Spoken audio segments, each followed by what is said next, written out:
Glad you're joining us for Sodbuster Baseball in this final matchup of the regular season between the Sodbusters and the Prospects. 2-2 pitch outside 3-2 on Borner. Borner seeing some time in the spring at Southeast with .301, knocked in 23 and scored 54. 1 for 9 in this series is Drew Borner. Was not in uniform yesterday as they had a different number 4. That was Kellen Freese from Centura High School, plays at Northeast. Pitch just misses outside, so 1-out walk issued to Borner. 1 on, 1 out for Jackson Trout. Trout will step to the plate, right-handed hitter. He was a returnee from a year ago when he hit .315. He's from Papillion, going to UNO. And the Sodbusters learned that he's pretty good in the outfield yesterday. A gun as he threw out 2 at home on outfield assists, batting .214 for the summer, and takes upstairs for ball 1, 1 ball and no strikes. Jackson Trout getting the opportunity here today. Went 1 for 2, just one of the 2 hits. He's 1 for 5 against Hastings this year. 1-0 delivery is taken for a strike. Yamato Sato was ready to throw down to first on his snap throw, but had it come out of his hands. No chance for advancement for Drew Borner, as Borner is 3 for 4 in stolen bases so far this year for the Prospects. Massar brings home the 1-1 delivery, and that's outside. Another good stop for Sato, 2-1. So Massar falling behind the last 2 batters, needs to bring one over here. Ryan talked about it. Just throw strikes here at Duncan Field, and you're going to win yourself a lot of games. Temperatures in the upper 80s. It feels warmer than that, but not much wind.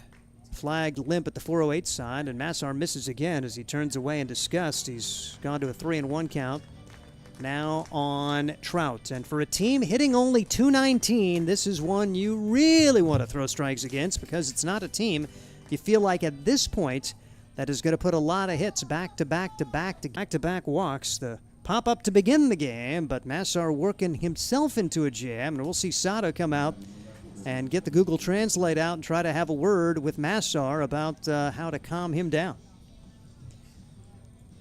Massar with back-to-back walks. Yeah, it looked good on the first batter and kind of missing a lot to the glove side, and as of recent, hooking that fastball in the opposite batter's box.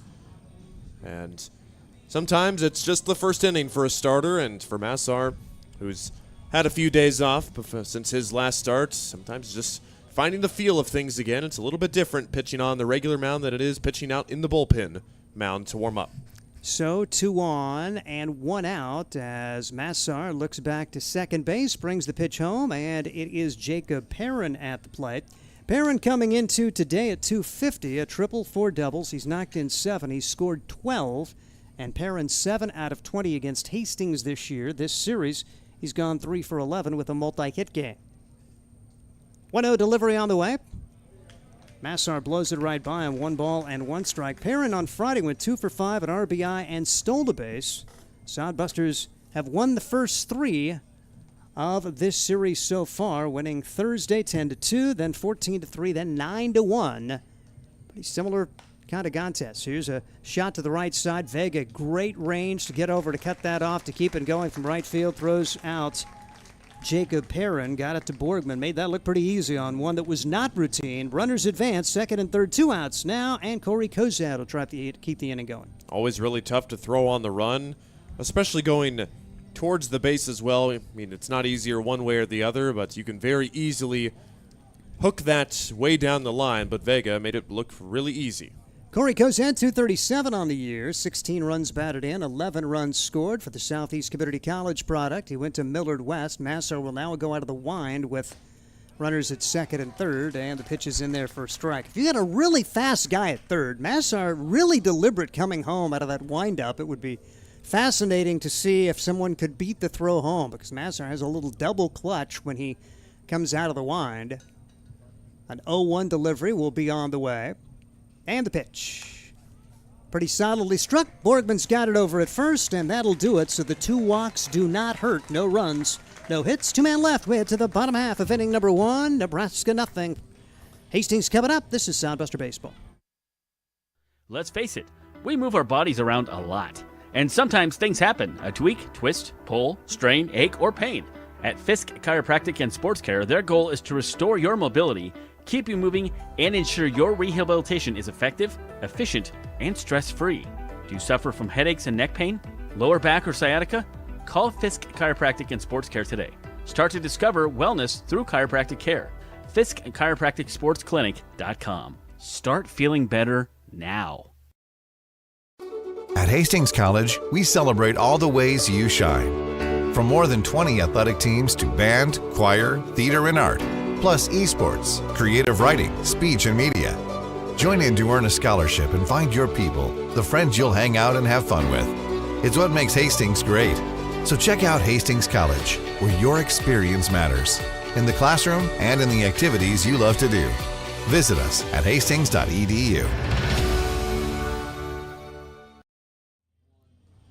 At the bottom half of inning number 1, dealing with some internet issues, so we apologize if you're having issues with our stream. Had to restart a stream as the Nebraska prospects now in the field behind their right-hander Josh Kilzer. Kilzer, Wayne State guy out of Ralston High School. He is the intern administrator here for the Nebraska prospects. So getting some college education here while playing baseball. He's 0-2, a 3.0 ERA, making his 10th appearance in 21 innings, allowing 13 runs, 9 of them earned, 25 hits, 20 strikeouts. He has walked 6. His last outing came in when Fremont was rallying, did not retire a batter, gave up a couple of hits, and the walk-off winner did not allow any runs, but again, just could not hang on and ended up giving up the game-winning hit against the Moo, even though he did not take the loss that day. Does have some experience against the Hastings Sodbusters as well, and had a pretty decent spring for the Wayne State Wildcats, 4-1 with a 4.25 ERA. Defensively for him, Corey Kozad at second at the catcher spot. It's Carson Obrecht at first. Playing second base is Trent Berry. At third, J.D. Moffitt, the shortstop, Drew Borner. In left field, Jacob Perrin, the center fielder, Paul Schuyler. And in right field, Jackson Trout. Here comes Drew Vega to the plate for the Hastings Sodbusters. Just a great year for him. .346, batting .350 here at home. He's knocked in 15. He scored 33, and he has a team best 27 stolen bases. This will have a little bit of a delay as J.D. Moffitt is tying the shoe over at third base, as Josh Kilzer pointed that way, and now we are ready to go. First at bat here for the Hastings Sodbusters in the bottom half of inning number 1 after Nathan Massar worked around a couple of walks. First pitch right over for strike 1 to Drew Vega. Vega in this series has done pretty good. Thursday, 2 for 3, 2 runs batted in, 2 runs scored. Followed that up with a 3-hit game on Friday with 2 runs and a stolen base. Had yesterday off and a strike called here, and it's quickly 2 strikes on Drew Vega. There for a while, he was the leadoff guy. He has been at a few other positions as the season's gone on, including the 9 spot. 0-2 pitch on the way from Kilzer. Bounces that one in there. 1 ball and 2 strikes on Drew Vega. As guy who is an exercise science major at Arkansas Tech. Going to be interesting to see between Drew Vega, Josh Printer, and Ryan Jarvis, all tied for the team lead in hits going to the potential final game of the season. You got to figure that those guys know that, and maybe a little something that could be on the line, trying to get that final hit lead for the Sodbusters in the summer. Well, Drew Vega will remain at his current total at this point as he strikes out swinging. Really good pitch combo for Josh Kilzer, and here comes Josh Printer for the Hastings Sodbusters. Printer raising his average to .271 on the year. A home run, 2 triples, 8 doubles to lead the team. And he's scorching this one to center field, carrying pretty well, but on the run, making the play. Good job for Paul Schuyler. When it came off the bat, it didn't look like Schuyler had a really good look at it, but he's got tremendous speed out there. And 2 quick outs of the Sodbusters here in the first. And that's unfortunate for Josh. Can't hit it much harder than that, and you get unrewarded for that. Duncan Field holds the baseball. And Josh has been hitting the prospects really well all year. .375 coming into today. And here's Cale Jensen, a guy who's really gotten it going. .308 for him on the year. .303 here at Duncan. Home run, couple of triples, 25 runs batted in. As the pitch is missing for a ball. A lot of guys very close in several statistical categories. It's kind of fun just to follow that, and I don't know how much attention the guys pay to it, but it's fun for us anyway to see the battle going back for the RBI lead, runs scored, those types of things, and it's just great to have battles. A lot of balance on this team with several guys who can do some nice things. 1-1 the count on Cale Jensen for the Hastings Sodbusters. Kilzer brings it home, and this pitch will be a little bit outside for ball two. 2 balls and a strike on Jensen. Jensen had a 3-hit game on Friday with his second triple of the year. Knocked in 2, scored 3 times, and followed that up with a hit and 3 runs scored yesterday. He only had 1 hit, but it felt like he had more as he was always on and seemingly always coming across home plate. 3 of the 9 runs scored for the Sodbusters in the column of Cale Jensen. Heading the count here, 3 balls and a strike, as Kilzer in danger of walking his first. Kilzer delivers, and delivers it low. And so a 5-pitch walk. Base runner for the Sodbusters. They've been pretty good with 2 outs. We'll see if Jack Borgman can find a gap and give Hastings the lead. No, it's very, very early on, but the Sodbusters' main goal to hopefully get to the prospects bullpen. Very limited amount of guys tonight. Maybe 1 guy not in the field already that has not pitched and is available to pitch. Otherwise, it may be just somebody in the field. Go take the mound and throw it over the strike zone. So the Sodbusters need to rack up the pitch count of Kilzer here. And Kilzer's not really a starter. His longest outing of the year is 5 innings, so we'll see how far he can go as he throws a first pitch ball to Jack Borgman. Great to see Borgman come back, and he's got it going a little bit. 245 his average, but 346 at home. Likes hitting at Duncan. Hit his 4th double of the year in this series. Has knocked in 16 and scored 18. Also in the last week, he had his first pitching appearance. Again, it's kind of all hands on deck down the stretch, and thought maybe he would get another crack at it, but Sodbusters has been getting good starting pitching during this series, so he has not been called upon in that role. Ahead in the count 2-0, and now Kilzer's missed with 3 straight as he's lost it a little bit after we saw Massar walk 2 in the top of the inning. Kilzer in danger of walking his second with 2 outs. A look over to first where Cale Jensen stands, probably not going at 3-0, but the potential stolen base threat as Borgman watches it go by and takes ball 4. I think he thought it was strike 1 as he stood there for a moment, and now will take his base. With the hit streak on the line for Borgman, he's pretty locked in right now. He's probably thinking about, I'll take the strike. Don't even care. Love to get a chance to swing it, but he's still got a few more at-bats to get that hit, and he'll take the base runner here. 2 walks, 2 outs now. And against a team that is a little bit undermanned, you'd love to jump on them right away. Ryan Jarvis has that opportunity, and he's been pretty good with 2 outs during the course of this year as he comes in at 295. He's another guy that hits it really well here. 319 at home this season. Bounces this one to the left side. Could be a tough play. Third baseman charges and just will eat it. Good decision there. No chance for J.D. Moffitt. So walk, infield single, and now Yamato Sato comes to the plate with a big chance here for the Hastings Sodbusters in the bottom half of inning number 1. Perfectly placed. Never expecting that as the third baseman Moffitt with a left-handed hitter. And for the moment, Ryan Jarvis, advantage in the hits column, his 47th of the summer. And Yamato Sato, does he have new shoes? I'm just saying, I don't know. I guess I don't remember those. They're pretty sharp looking. Those look definitely pretty clean. We'll see how those treat Yamato today. Bases loaded, 2 outs. Sodbusters trying to jump on top as the pitch spiked, and it comes back to the screen. Sodbusters will get the run home. It's a wild pitch. Cale Jensen scores. Borgman advances to third. Jarvis to second. And Hastings, 2 outs, nobody on. Walk, infield single, wild pitch. And Kilzer's pitch count continues to rise. Jumped on top in this game. Now 1-0. So you want to eliminate any doubt for the Hastings Sodbusters if you get that opportunity. And here's the pitch. Big swing, no contact for Yamato Sato. Has no balls and a strike for Sato. 186 on the year, a triple, 4 doubles, 15 runs batted in, and 19 runs scored out of Tokyo. 1-1 delivery. Curveball, beauty. 1-2. Yamato Sato wants to be a physical education teacher. Had a chance to catch up with him and through the power of Google Translate, had about as good a conversation as he can for someone who speaks very little English. I have a tough enough time speaking English. 1-2 pitch is rocketed to center field. Could be trouble. That is down. And all the way out near the center field fence, Yamato Sato has a 2-run double, and Hastings has an early 3-0 lead as 4 straight have reached with 2 outs here in inning number 1.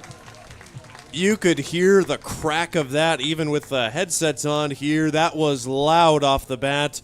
Was thinking, Skyler, please don't get there. It hung up for a long, long time, but that one went a long way, and that has got to feel good for Mato with the 2-run double. 5th double of the year, and the Hastings Sodbusters get an early 3 spot on the board. As Hastings with the advantage, Bryce Ronkin now will bat for the Sodbusters. Back in the lineup today, and he dribbles this one off the end of the bat. Could be another tough play. Third baseman will not make the throw. That's 2 infield singles. When it's going well, it's going well. The Sodbusters have had 2, how should we say, less than stellar swings that have both resulted in infield singles, one from Ronkin, one from Jarvis, and the inning continues. And Moffitt's primarily a pitcher, does see time playing in the field as well, but probably not comfortable with making that throw, and the sun may be impacting him too, and the last thing you want to do is throw it down the line. And here's Jackson Crane, who's been swinging a really good bat as well for this Hastings team. Raised his batting average to .350, and he is best on the team at home. .375 here at Duncan Field. Had a 3-hit game on Thursday. Followed that up with a hit and a run scored on Friday. Had yesterday off, and he's down to the count 0-1. Jackson Crane at the right-handed box and bounces this one back up the middle. This could be a tough play. Oh, great stuff of the shortstop. Throw to first in time on a short hop. Drew Borner just had to charge and hope. Did the job, but the Sodbusters will get 3 in the inning. 2 outs, nobody on, but the next 5 reach, and Hastings leads it 3-0 after 1. This is Sodbuster Baseball. Core CPAs is your locally owned, full-service accounting firm. Our team of professionals have years of accounting experience and focus on building in-depth relationships with our clients. Our comprehensive and customized solutions are tailored to your specific needs. We pride ourselves in our commitment to integrity, objectivity, and professionalism. At Core CPAs, we provide tax services, payroll, bookkeeping, assurance and financial reporting, and much more. Visit our website at corecpas.us.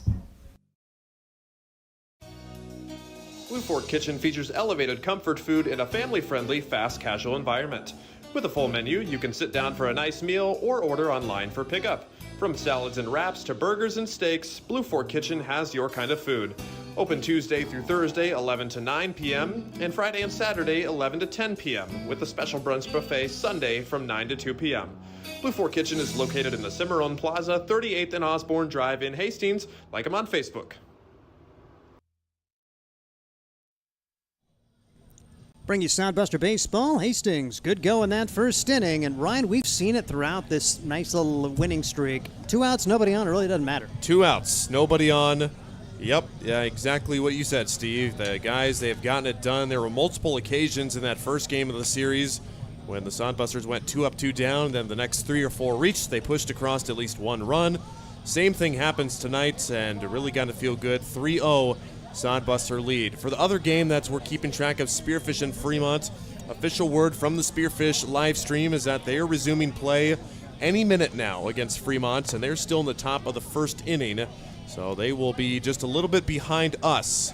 So that game, if it still goes, there's still weather in the area that could potentially hit later on in the next few hours. But that game will be pretty close, but we'll be sure to keep you updated throughout tonight's game. And I know you're thinking, well, it's 5-0 Fremont. What's the point? In Spearfish, it doesn't seem like a 5-run lead means a whole lot. It does not. And right here, Nathan Massar battled through 20 pitches in that first inning. He only threw 10 strikes, but it all worked out as Kilser kind of had the same numbers in the bottom of the first. 22 pitches, 12 strikes. The Sodbusters, the difference is they score 3 runs, and Nebraska scores nothing.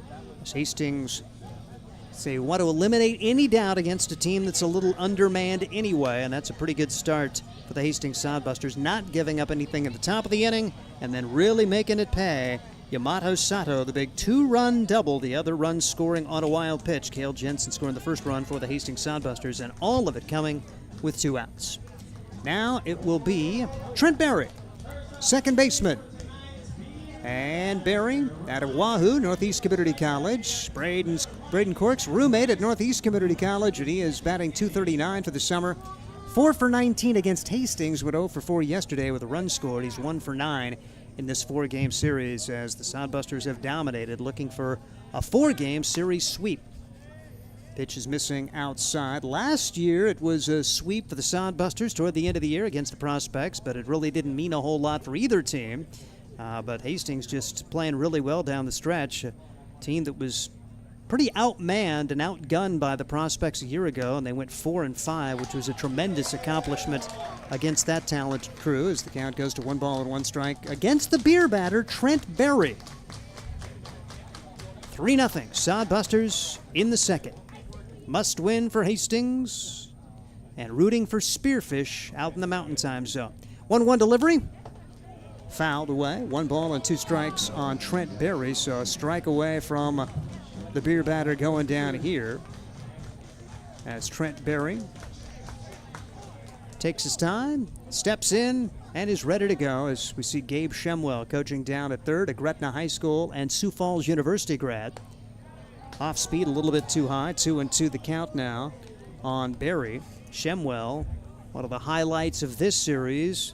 They were really shorthanded a couple of days ago, and Gabe put himself in the lineup. He still had some college eligibility left and batted in the 9-hole and made contact a couple of times. It was all right. 2-2 pitch, rifled into left field. That's a base hit. So Trent Berry is aboard to lead off the second inning for the Prospects as they have their first hit of the day. Sodbusters lead it, though, 3-0. Solidly struck and just too much of the plate on a 2-strike pitch for Massar there.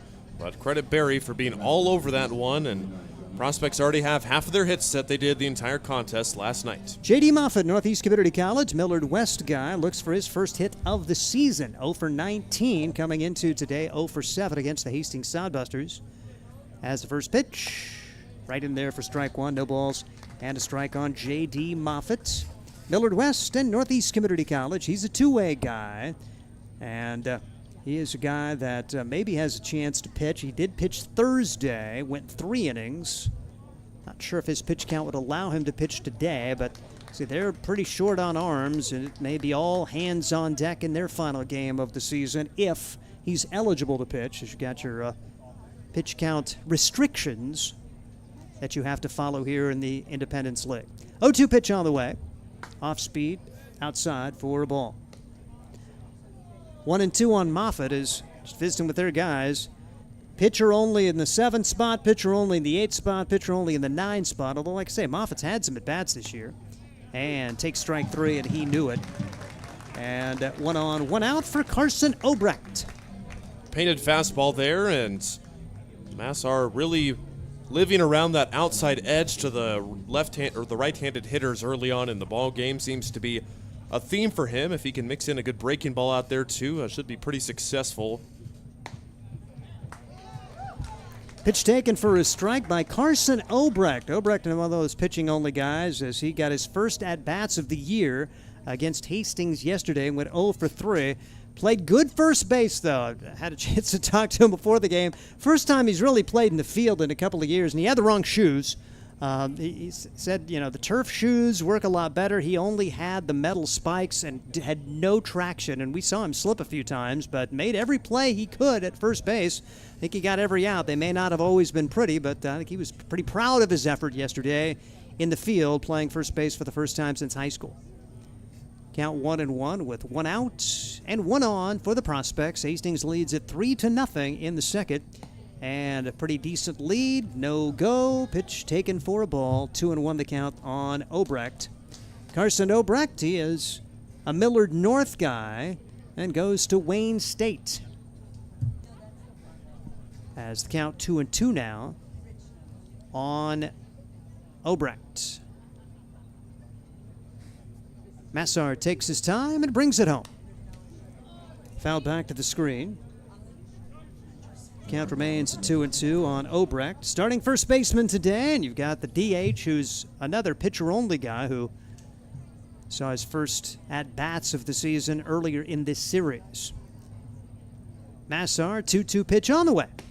Right in there, and Another guy that knew it. Zobrecht will head to the dugout just like Moffitt. Back-to-back backwards Ks. 2 outs, 1 on for Charlie Mosser. Charlie Mosser gets the at-bat here, and he had... I had to ask about it, Steve. He had it interesting on the scorecard. The scorecard, it says in the batting ninth spot, 27, tank. And so what's the story? Well, maybe he is, I'm not sure exactly, but he's got the slim shades on. Looks like he can, I mean, he's swinging like a tank down there. Just a slick Sanchez on the lip, glasses on too. I mean, he's a guy I wouldn't want to mess with either. All right. Charlie Mosser, batting in the 9th spot, DH, swing and a miss, down to the count 0-1, and the pitch.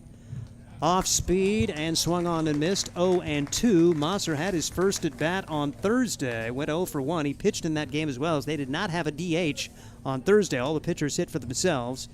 And Mosser getting the opportunity to swing the bat here in the DH role, down to the count 0-2, and you feel like Massar's got a great chance to get out. Massar strikes out Mosser, and striking out the side is Nathan Massar. You talk about confusion there.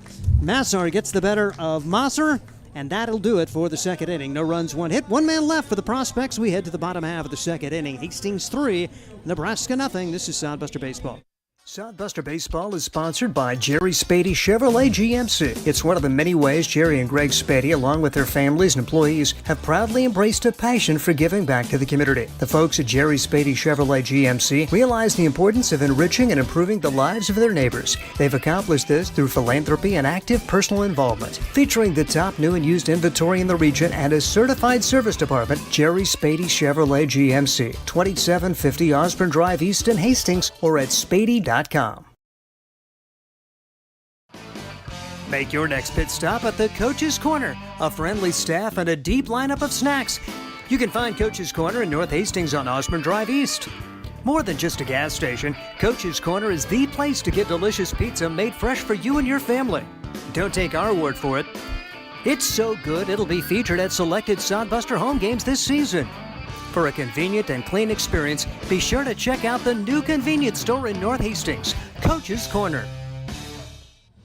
At the bottom half of the second inning, so far so good for Hastings. A couple of zeros put on the board by Nathan Massar, and Hastings' first go, they batted 8 and scored 3 times. It'll be 9-1-2. Luke Ray, Drew Vega, and Josh Printer against Josh Kilzer. Kilzer threw 22 pitches in that first inning, and if you're wanting to get to the Prospects bullpen, a pretty good opportunity to do that the way this game started.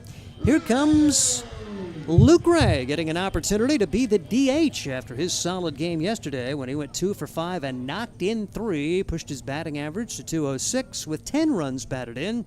An Arkansas Tech guy and a very aggressive major. How about mechanical engineering? Takes a strike, no balls and a strike on Luke Ray for the Hastings Sodbusters as Kilzer brings home the 0-1 delivery. The Wayne State Wildcat, good curveball there for strike 2, 0-2 on Luke Ray. Kilzer's got the stuff. Does he have the control? He was 2 up, 2 down, then walked 2 and gave up 3 straight hits before getting the third out. And really nasty breaking ball there, and 3 pitches, 3 strikes, and Luke Ray sets down on the second strikeout of the day for Josh Kilzer. You said it's got the strikeout stuff. He can locate that. It's fortunate the Sodbusters got those 3 runs in the first. If he's able to figure that out going forward, runs might come at a premium for the rest of the game. Here's Drew Vega. He was the first strikeout victim of Kilzer, so Kilzer strikes out the leadoff and the 9-hitter the first time through and bounces this one in there. It's off the shoulder of Corey Kozad, and 1 ball and no strikes on Drew Vega for the Hastings Sodbusters. Mentioned exercise science, maybe wants to be a personal trainer before it's all said and done. Didn't play in the spring, but man, I would think the summer he has had, he's going to have an opportunity to break into that Arkansas Tech lineup, although the Wonder Boy's pretty good, one of the better NCAA Division II teams around. 1 ball and 1 strike the count, and Kilzer delivers. Bouncing ball, could be a tough play, left side, third baseman knocks it down, but no play. It has been rough for J.D. Moffitt. He has had 3 virtually impossible plays. And the Sodbusters, again, not getting great contact against Kilzer. There is a third infield single in the 10th batter to come to the plate. And they've all been bouncing balls, high choppers to the left side. All the guys can run pretty well. and all have given the opportunity for the Sodbusters to get runners on. Now Josh Printer, that's baseball sometimes. You have those 3 infield singles. Josh Printer probably hit it about as hard as Yamato Sato, but he is 0 for 1 after lining it out to center. Sato had the big 2-run double. Runner goes, throw down to second. Nowhere close to being in time as Drew Vega extends his team's stolen base lead as he swipes his 28th in 33 attempts. So Hastings trying to get right back to it with 1 on and 1 out, and Printer ahead in the count, 1 ball and no strikes. Josh Printer doing a rare thing for him. I think he caught the honorary first pitch. I think that's the first time he's done that this year. As the 1 ball, 1 strike, the count now is Madison Smith, former, I'm not sure it's a classmate. They went to the same high school in Arkansas? Yep, that's what it was. They were high school classmates. 1-1 pitch, and Madison, weekend news gal at NBC affiliate in Hastings, was the honorary first pitch, and they wouldn't let her wear something more appropriate to throw out the first pitch. Red dress, it was just, man, that'd be tough. I blame that for the first pitch. I mean, it skipped up in there. Yep. And I told her before the game, it's better to launch it over his head than it is to spike it, but blame the dress there. That probably hindered some arm movement of some sort there. She said her boss wouldn't let her. Well, let's see her boss come out and throw the thing in her red dress. Get him in a full suit. 2-2 pitch. Swing and a miss. Good job for Kilzer to strike out Printer, and there's 2 outs, 1 on for Cale Jensen, who got things rolling with a 2-out walk, and the Sodbusters would score 3 in that first inning. That's where we are, 3-0. Central City guy will stand in the left-handed box. He's going to Northeast Community College. Pre-chiropractic, his major. He's also already got a couple of certificates at the junior college level. We'll try to take some more classes this year that are relevant to his potential major, and then hopefully if he find a good 4-year school to go to. His pitch is taken at the letters for a strike. Wants to continue that baseball playing. Good baseball family. Is a couple of younger brothers playing baseball. One of those guys graduating this year, and a younger brother, a member of the state championship Central City American Legion junior team this past week. Runner goes from second to third. Swing and a foul ball off the bat of Jensen. 0-2, and Vega probably had third base stolen, and he'll have to retreat. Sodbusters on top 3-0. Must-win situation if Hastings wants to be in the postseason, and then they have to see a rally from Spearfish or an official rainout. It's going to be an odd situation if Hastings wins and that game cannot be completed. Hastings would be the second playoff team. We don't know all the scenarios, but we believe Scott Galusha is going to come up, and I think he's been on the phone with the Independence League. So I was kind of joking about that early in the week. What if rain does come into play in either one of the series? And lo and behold, 1 rain delay has already happened in Spearfish, and there could be more rain on the way.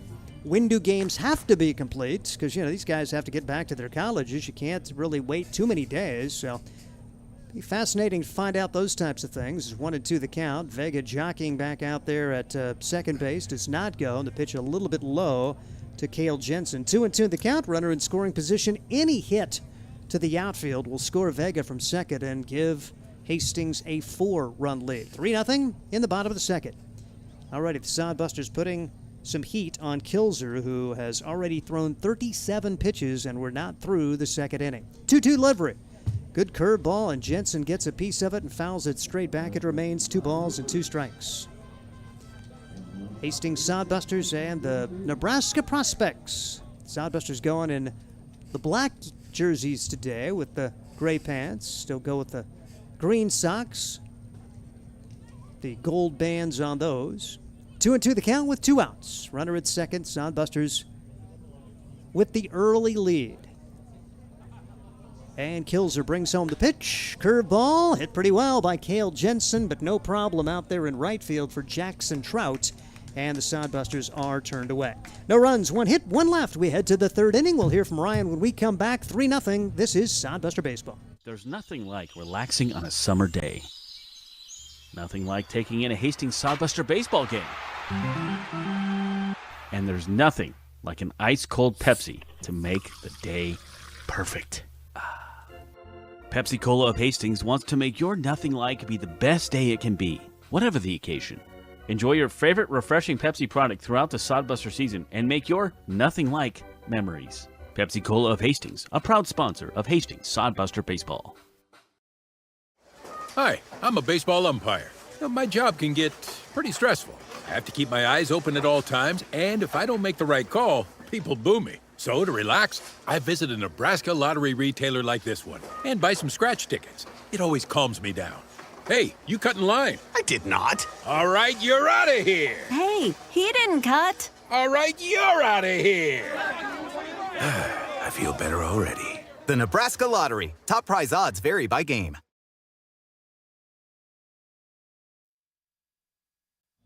We'll go to the third inning. So far, so good for the Hastings Sodbusters as Nathan Massar out for his third inning of work, and Hastings leads at 3-0. Let's turn things over to Ryan Valenta. Thank you, Steve. And not looking so good for the Spearfish Sasquatch right now. Just after their first full inning of play, Fremont leads at 6-0 out up in Spearfish with their weather delay. So they are just about an inning behind us. So we assume that we will know the outcome of this game before they know the outcome of that game. But nothing the guys can do besides put their heads down and keep this 3-0 lead up. Nathan Massar, 36 pitches through 2 innings. And he will have the top of the lineup due up for the Nebraska Prospects. No matter what, it'll be the last game of the season for the Nebraska Prospects today, who will go their separate ways and disperse back to their hometowns and colleges across the country and homes in the metro area for the most part. And finish up some warm-up tosses here for Nathan Massar. It'll be Paul Schuyler set to lead things off here at Duncan Field. So unlike the other game in Spearfish right now, very nice weather out here in Hastings where we've got 89 degrees, a little bit warmer, a little bit more toasty and humid than yesterday. But the Sodbusters will take it. No rain to mention. And really, for the most part, this has been a very mild summer here at Duncan Field, and we have enjoyed great weather. Strike one called on the outside corner to Paul Schuyler. Schuyler popped out to the pitcher Massar back in the first inning. And on the summer season, a .245 average, 12 hits. And 2 of those hits came in the second game of the series back on Friday. That was a couple of singles. Otherwise, no hits for Schuyler's in this series.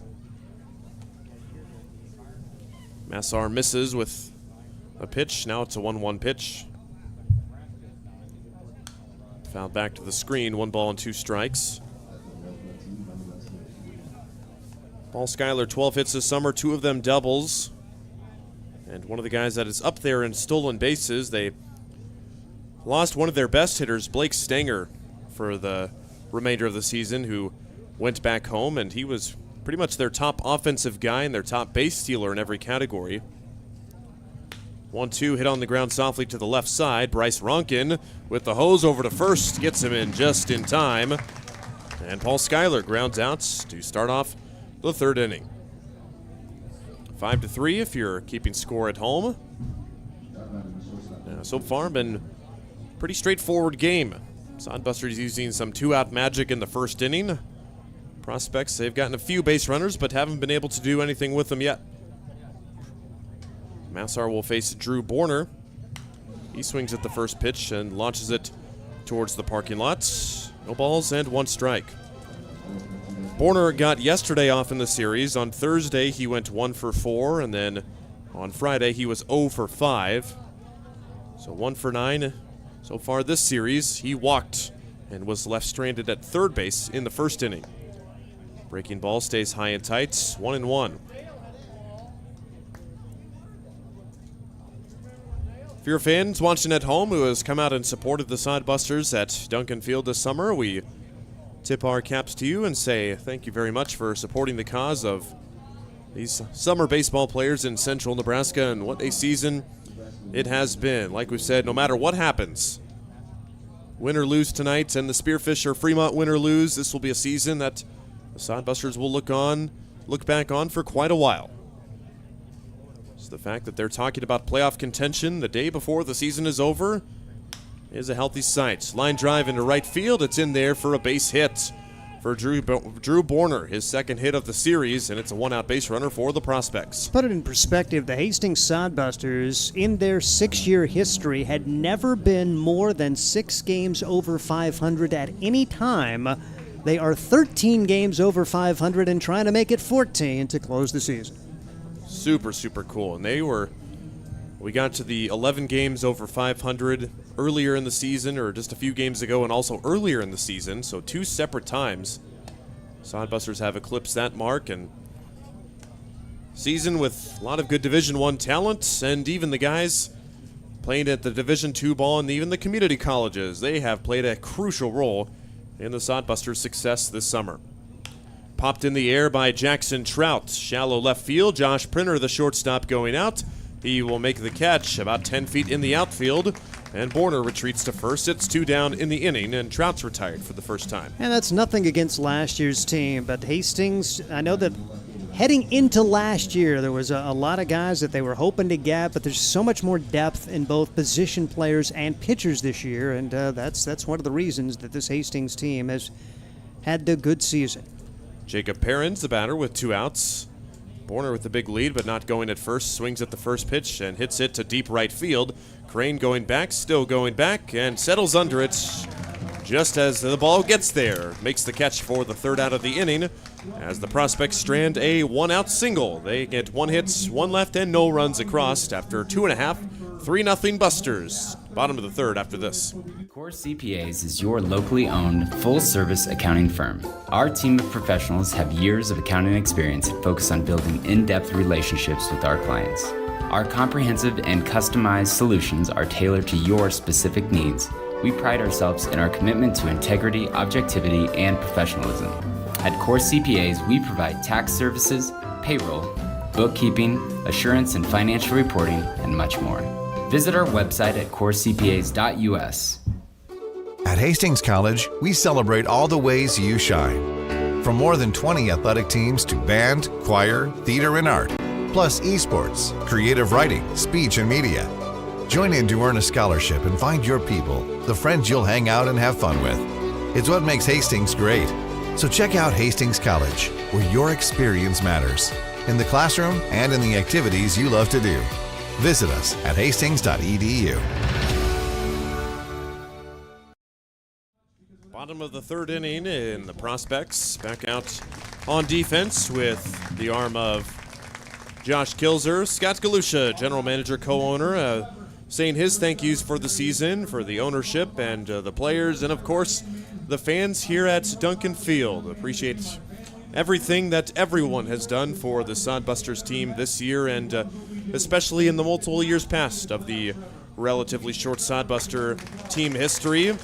And a big thank you from us, even in the broadcast booth, for giving us something to do and able to follow baseball during the summer season. Steve, had a lot of fun doing it with you, and hopefully you've had a lot of fun as well. Yep, let's keep it going. It's like I was telling somebody today, am I going to do this next year? As old as I am, I'm pretty much, my status is day to day. So, I want to, but we'll just kind of have to see how it goes, and hopefully we'll have a chance to do it. But yeah, same here. It's been great working with someone of your professional talent, and you're a guy that I'm kind of a prep guy, and you're very much the same mold. So, but you prep for different things. So it's kind of cool to hear the stuff you come up with, and so it's been a lot of fun. By the way, we still have to finish the game. We still got. I feel like we're saying goodbye, and we still got 7 more innings to go. Scott kind of led me into it. He's still saying his thank yous there, and but that's exactly right. I feel like Steve and I, we do our prep very individually, and we both have our specific things that we cover in the games. And Steve probably knows the moms and dads and even brothers and sisters' names of a lot of the guys, and myself got the own things as well. But this has been a lot of fun here in the 2nd season, and kind of myself as well, juggling a full-time job as a reporter in the area to go along with it. Hoping to come back for next season, but it's a long time until May, so still yet to be determined. But yes, like you said, Steve, let's finish out this game, and we'll talk more about this great Sodbuster team and just what the future holds a little bit later. Josh Kilzer's first pitch to Jack Borgman, And that is down low for ball 1-0. And Borgman tonight, he has walked and scored.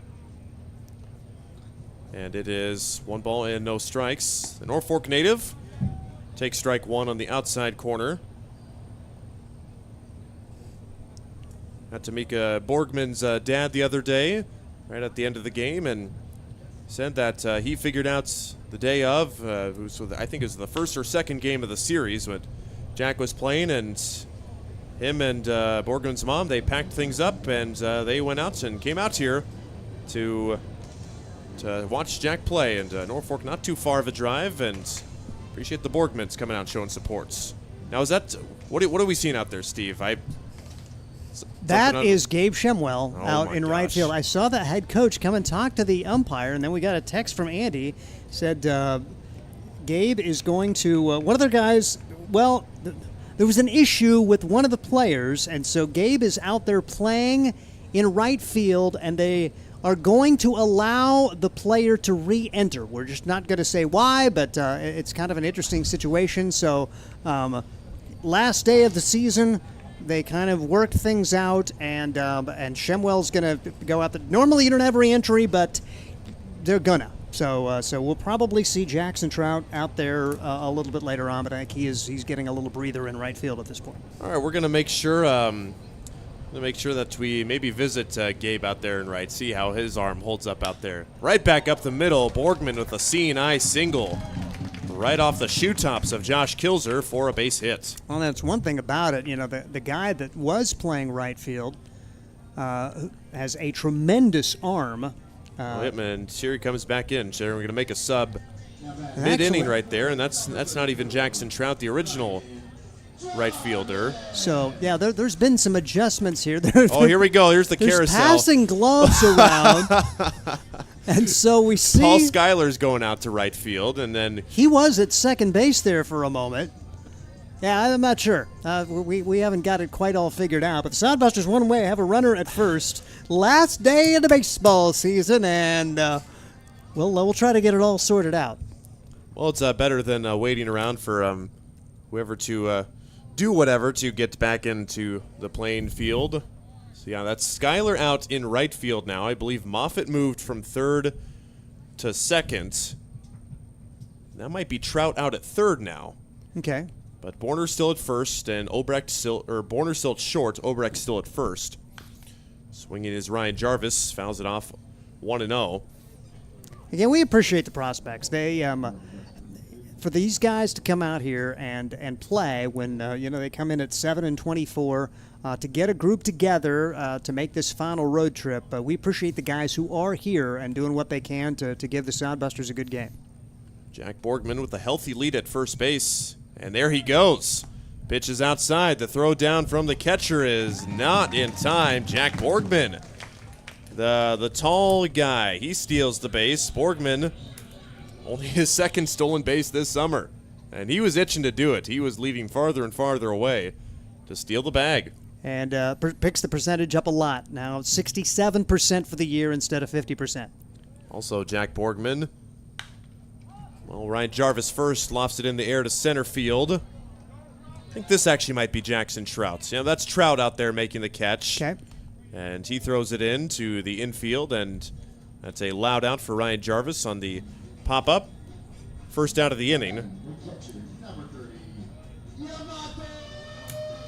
So, yeah, we've got a mumbo-jumbo of prospects around. Hopefully we can figure all those out for sure. But maybe Trent Berry is actually still at second base in his normal spots. So is Borner at short. We might just be back to normal. Maybe just Trout and Schuyler have switched places now. That's what my guess is. Yamato Sato over the glove of the third baseman, J.D. Moffitt.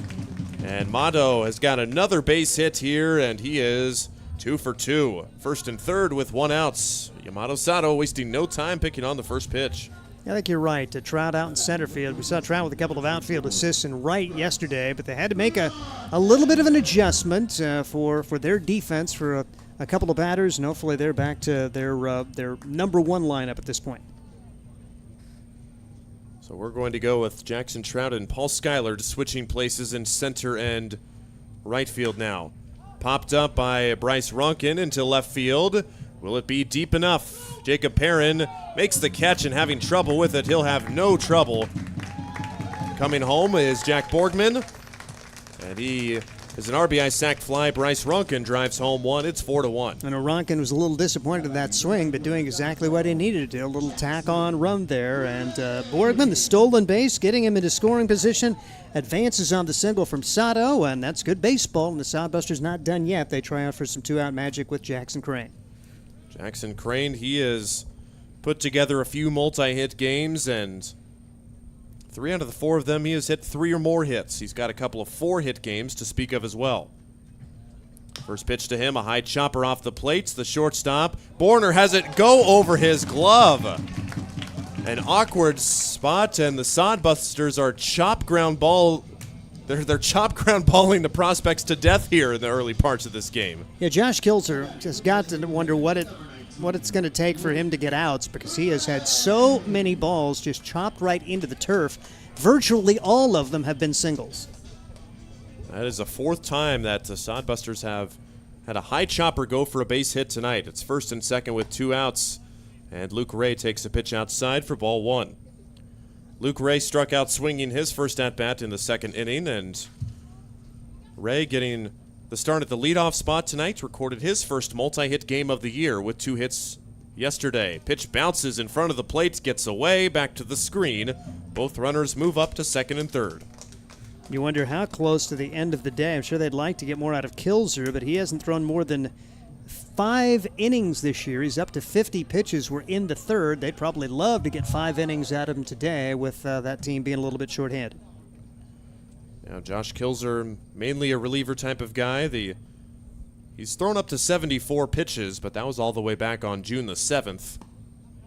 Strike called at the knees to Luke Ray. Ray 0 for 1 tonight on the summer. 208 average, improving his batting average over the 200 mark after last night's 2 hits. Here it comes. High and tight, 3-1, and Luke's ahead in the driver's seat. You got Sato at 3rd, and Crane at 3rd base, or Crane at 2nd base. 3 hits already in the inning for the Sodbusters, just 1 home. Ray sprays it out of play late on the fastball, 3-2.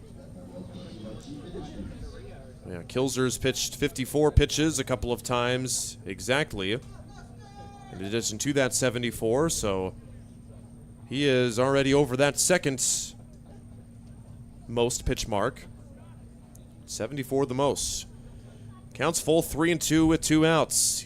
See what Kilzer decides on. Fastball hit on the ground to the 2nd baseman. A high hopper. Barry gets it. Throws over to 1st in time for the 3rd out of the inning. The Busters get another one, and they now lead at 4-0 after 3 innings of play on 3 hits, 2 left, 1 home. We go to the 4th with a 4-run lead.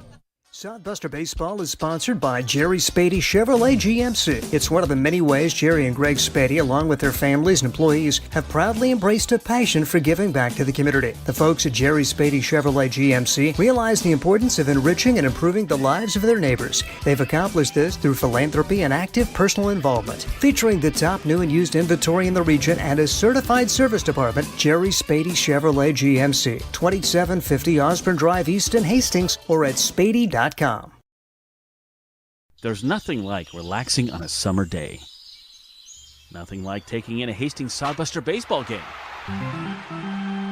And there's nothing like an ice-cold Pepsi to make the day perfect. Pepsi Cola of Hastings wants to make your nothing like be the best day it can be, whatever the occasion.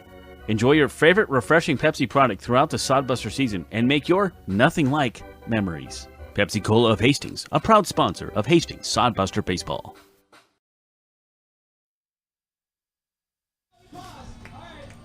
Fourth inning at Duncan Field. 4 runs, 7 hits for the Hastings Sodbusters. No runs, 2 hits for the Nebraska Prospects.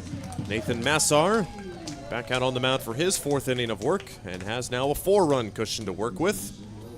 He has looked good for the most part, had a little bit of control issues, but when he has been able to locate his pitches, he's been very good. And since the first inning, allowing a couple of base runners and a couple of walks. He's just allowed a couple of singles and has had 3 strikeouts. So the Saginaw Valley State product. Wish him the best of the rest of the way here. And Sodbusters, again, looking for some help from the Spearfish Sasquatch. And they are not getting it right now. Fremont extending their lead to 7-0 out in Spearfish in the 3rd inning. They're currently have bases loaded, top of the 3rd inning. Again, the Sodbusters have to have Fremont lose tonight if they want to be playing some August baseball, the equivalent to October baseball in the Independence League. Ryan Valenta, Steve Stein, saying hello from the final regular season game of the Independence League. And it's going to be for the prospects, 5, 6, and 7 due up Corey Kozad, Trent Berry, J.D. Moffitt due up against Nathan Massar. Kozad is 0 for 1 tonight. He visited Jack Borgman over at first base and was retired. Massar yanks it to the glove side where he has missed a lot tonight. It's been the glove side on the right-handed hitters. But he's also been able to paint that outside corner for strikes as well. That one just misses a little too far as well. 2-0 to Kozad. Kozad in last night's game, he was the final out of the inning. That grounded back to Max Coughlin, who ran it over himself to first base, and those guys kind of had a little bit of a ribbing, if you will. 2 guys that know each other from their high school and childhood days. But Massar's missed with 3 straight and make it 4 straight. 4-pitch walk to Trent Berry, and the 3rd walk already for Nathan Massar this afternoon. And you mentioned the fact that when Massar has issues, it is with the walks, kind of come in patches there, but when he is in the zone, there's been days where he has been virtually unhittable.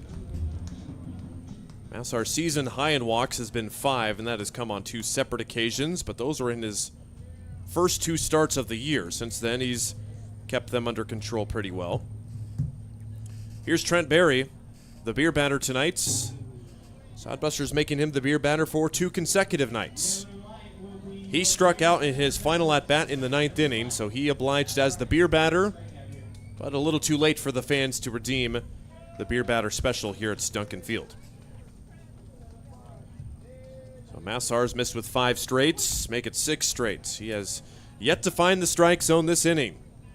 Pitch is now 2-0 to Trent Berry. He had a rocket of a single in the 2nd inning, but his 3 companions after him went down on strikes afterwards, and he was left at first base. The pitch on the 2-0, that's right down the chute for strike 1. Sodbusters trying to win another one tonight. They have already won 7 in a row. And they have won 9 of their last 10 as well. Popped in the air and out of play to the right side. Crane gives it a look but runs out of room. It's 2-2.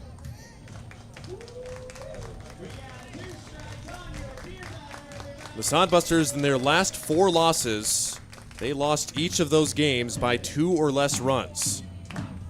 That's the other thing for the Sodbusters this summer. Besides their 11-2 loss against Casper, all of them have been pretty competitive. Popped out of play again, 2-2. That 11-2 loss was about 3 weeks ago on July the 11th against Casper here at home. That 9-run loss. Their previous largest loss was opening day against Fremont, which was just 6-1. So the Sodbusters have not really been blown out at all this season, besides that one game. 2-2, shoulder high for ball 3. Sodbusters fans chant, "We want beer." It's a Sunday night. Don't you guys have work tomorrow morning like we do? They must not. They must have other jobs that allow them to sleep in a little bit. Steve and I, we're the early risers, so we're the old men complaining up in here. All right, 3-2 pitch again from Massar. Runner Kozad not going anywhere, and again, Berry stays alive, spoils another pitch.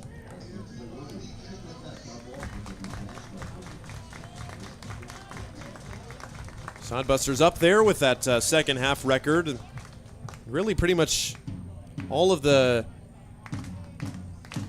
teams that were not travel teams besides the Oahe Zap with very impressive summer seasons. Just up high, and that's not going to make the Duncan Field crowd happy. Very close. Barry throws the bones and opens the can on the Sodbusters. Oh, fun stuff. It's another walk, and the fourth walk for Massar. And we may have to have a broadcasting committee meeting in the summer to determine what the true thing is. If they're not selling beer anymore, the guy strikes out. Should it be considered a strikeout of the beer batter if the fans don't get beer? That'll be one of the most controversial subjects we discuss in the offseason. I love that. Broadcast committee meetings, like we're a member of the legislative body in the state or something. All right. We'll have a special broadcast session. Yep, it'll be open to the public for public input as well. Details to come. Yeah. Swing and a miss for J.D. Moffitt on the first pitch. He struck out looking, and now Massar goes into the bottom three of the order, who are pitchers only for the most part. Moffitt the exception. So far on the summer for Mr. Moffitt, he has had 19 at-bats, and he is hitless. So still looking for his first hit this summer at the plates. And if Yamato Sato, he just went out and visited, he doesn't speak much English, but hopefully he knew two words: throw strikes. Because the next three guys just put it over. They will do the work for you, hopefully. Here's the 0-1 pitch. Breaking ball, misses up high, 1-1. But it's not like Moffitt has struck out a ton. He is, yes, 0 for 19, but has only struck out 8 times. You'd usually expect a pitcher to have a 0 for 19 with kind of a 14 or 15 strikeout kind of ledger. Up and away for ball 2, 2-1. No action in the Sodbuster bullpen yet. So Massar, one of the guys who has battled a midseason injury, which he seems to be better for, and just a little bit off so far tonight here in the fourth inning. 2-1, that just misses. And Sodbusters thought they should have got that call, and just barely off the inside plates, according to our flight scope data. That's one thing I'll say about flight scope. Well, I'll believe it for the inside and outside calls because those zones don't change, but up and down, depending on who the hitters are, the flight scope does not adjust for that. We'll give Daniel Roth the benefit of the call. Runners go before the pitch is thrown, but fortunately it's a foul ball for the Sodbusters. A double steal would have been perfect. You almost wish that Moffitt would have realized that too, seeing his teammate go and thinking that he would have a stolen base for sure, and it might have been ball 4 too. Looked a little high from our vantage point. So now it's a full count pitch with nobody out. See if the prospects try to steal again. They do not. Swing and a miss, strike 3. Excellent bounce back from Nathan Massar to get his man on strikes. Moffitt down for the second time. You mentioned that was really big. If that's ball 4, then the bases are loaded, nobody out. And you really feel like with this team batting average of .219 that if Massar throws strikes, he has a great chance to be a winner here today. But 2 walks in the inning can get you in trouble. Here's Carson Obrecht getting the at-bat now. And he struck out his first at-bats. Breaking ball misses inside. Nate Massar, 4-seam fastball, curveball, slider, changeup. Pretty traditional mix for him. And Obrecht this summer, again, mainly one of the pitchers, but being forced into the field. He's late on the fastball there, 1-1. Obrecht in 2 games is 0 for 3 at the plates. And all 3 of those at-bats have come this series. Outside, 2-1. Bit of control issues for Nathan Massar. 68 pitches, 37 strikes. He's been in the zone over half the time. Doesn't really seem like it. Chased one. Up out of the zone, it's now 2-2 on the swing and a miss from Obrecht. Oh, the next pitch, Massar will be throwing pitch number 70 here in the 4th inning, and he's only recorded 10 outs. Takes a look at second, runner not going. Strike three called. Obrecht down looking for the second time, and back-to-back strikeouts after the back-to-back walks. Exactly what Massar needed to do. I feel like Massar maybe knows where he's at in the order and maybe not throwing quite as hard the last couple of guys, just trying to find the zone, and it's worked well. Here's Charlie Mosser, officially put down as Tank on the scorecard tonight. He is a pitcher only, the left-hander on the mound, but a right-hander in the box. He's showing bunts. And pulls it back, and it gets back to the screen. And maybe that little bit of deception played a part in that wild pitch, because it allows both runners to move up. If you got a nickname Tank, you're not bunting. Come on. Very good point, Swing Steve. away, man. Swing away. You're Nope. Tank for a reason. Tank doesn't have finesse. Charlie should, he almost looks like Coach Kent Murphy, the baseball YouTube legend who says, never bunts. Bunting's for suckers. He's showing bunt again. And takes a strike on the inside corner. So this just might be a mind game to try and get Massar to miss the strike zone, perhaps to earn a walk. Because if Mosser can reach, then you've got the top of the order due up on deck. Much like the nickname Tank. It's all about the mental aspect of it, you know. That guy's Tank. He must be tough. Now the 1-1 from Massar. Out of play, 1-2. And Massar a strike away from striking out the 7, 8, and 9 hitters in order for the second straight time. And in this final game of the regular season at Duncan Field, not really much wind, if at all, tonight. See what Massar comes up with. Breaking ball, chopped on the plates. He's got to field it. Throws on the run. It's down the line and into right field.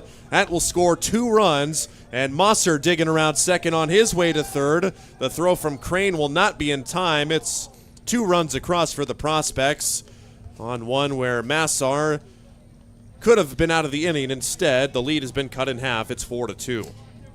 And, you know, you want to get the third out, but a situation where maybe you eat it right there, even though the top of the order is coming up. And, like I say, well, the only way, I feel like one of the only ways is if you're going to give this Prospects team a chance. 2 walks, an error, and all of a sudden it's 4-2 and the inning continues. Well, that's still just one batter, but now the top of the order is due up. It's Paul Schuyler. He's been retired twice. Popped out to Massar and grounded out to third his last time up. Up high for ball 1. Massar's pitch count continuing to climb. Still no action in the bullpen.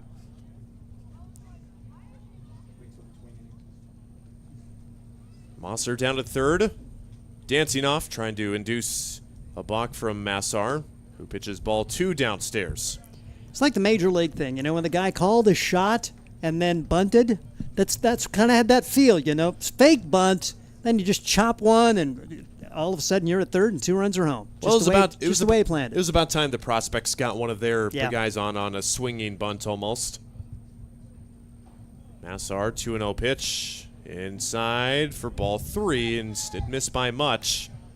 I don't think Massar's paying much attention to Mosser. He was bluff sprinting down the line. He almost daring him to go home, says, "You're not going anywhere." But he's fallen behind. Schuyler 3-0.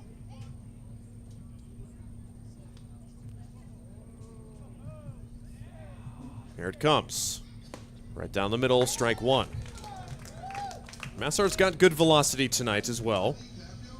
The 87 to 89 range, and the breaking ball in the low to mid 70s range. 3-1 pitch. Ground ball to the shortstop. Josh Printer comes charging in, picks it up on an in-between hop. Nice play to end the inning. The Prospects do get 2 on a 2-out error, but they will just get the 2 runs. It's 4-2. We'll have a short break, and we'll be right back. There's nothing like relaxing on a summer day. Nothing like taking in a Hastings Sodbuster baseball game. And there's nothing like an ice-cold Pepsi to make the day perfect. Pepsi Cola of Hastings wants to make your nothing like be the best day it can be, whatever the occasion. Enjoy your favorite refreshing Pepsi product throughout the Sodbuster season and make your nothing like memories. Pepsi Cola of Hastings, a proud sponsor of Hastings Sodbuster Baseball. Hastings Sodbusters baseball's in full swing, bringing you another fun-filled summer of high-level collegiate woodbat baseball at historic Duncan Field. A great way to spend a summer evening with your families at a Sodbusters baseball game. Go online to HastingsSodbusters.com for their home game schedule or to purchase tickets. Hastings Sodbusters baseball. It's a hit. Got the spirit of the game. The Hastings Sodbusters. We go to the bottom of the fourth inning here in Hastings. 4-2 ball game. The Prospects getting their first 2 runs on the board with a almost perfect inning for Nathan Massar after allowing the 2 walks afterwards. Charlie Mosser with the throwing error and reaches on the error, allows 2 to score, but gets out of it with a 2-run advantage still. Josh Kilzer back on the mound and now on the headset. Scott Galusha for our final regular season game. Scott, appreciate you coming up, and thanks for having me. Yep, I appreciate it very much. What have you been seeing out on the field tonight, or have you been more paying attention to the crowd? We've heard your nice thank yous to the fans and the coaches and the players. So really good night here. Yeah, those are things we do at the end of every year. Make sure we get those thank yous in, because we just can't do this without the staff that we get, and it's just the way it goes. I get too much credit when it goes right, and I get too much blame when it goes wrong. But again, I'm the face, but it's not without I've got the best staff in the league by far. Drew Vega will lead things off against Josh Kilzer, who's back out for his 4th inning of work. And Vega tonight, 1 for 2, takes high and in for ball 1. Drew Vega and Ryan Jarvis now back tied for the team lead in hits, as they came in tied, as well as Josh Printer did it too. And they've got 7 hits tonight. Back and snagged on the comebacker by Kilzer, who underhand tosses, and Vega's retired for the first out of the inning. Good play, good instincts by him. Josh, nice play. So, yeah, it was nice to be in the dugout a little bit before the game. Got a chance to shake everybody's hands, told them all thank you. It's really a testament to what we do. We got 29 guys that still want to play baseball on the last game of the year, game 53. So, that's really impressive. They just love playing baseball, and you can't ask for any more than that. And we appreciate the Prospects, like we've said already, that they're able to field a team tonight with this game meaning nothing to them, with nothing really on the line or at stake. Able to send enough guys to come out and play a ball game tonight. Well, Ryan, we've been there before. We've had situations over the last 6 years since I've been part of our organization where we've struggled to keep enough guys around at the end of the year. So we've been there and done that, and so I talked to Josh and, of course, the people with the Prospects, and they're doing a really good job, and they're having fun, and they're trying to compete the best they can, and they're going to hang around there. It doesn't make any difference. We give them opportunities. They're going to take advantage. There's good baseball players. Got some guys playing out of position, but these guys, if they're pitchers, they were good hitters in high school not very long ago, so they know what they're doing, and we got to keep doing a better job, especially throwing strikes. Nate needs be a little more cleaner on the bump, and if he does that, we're going to be just fine. Josh Printer with the 1-2 counts. Kilzer just misses on the outside corner, and Kozad was about ready to throw it down around the field. Speaking of out of position, had a little bit of a defensive change for a few moments last inning, but since then the defense is now back to normal. Paul Schuyler's back in center field. Jackson Trout back in right field. Those two had kind of switched spots. Printer fouls it off. But speaking of, to look back at the season, Scott, I know you say winning is nowhere near the top of the hierarchy of this program's organization's wants and needs, but always feels good to win. How about the team? They're able to, first after the pop-up, it's into right field. Jackson Trout makes the catch. Now 13 games over 500. The previous best was 6 games over 500. Just what does it mean to you to have these kids here this summer and just overperform and so far be one of the best teams in Sodbuster history this summer?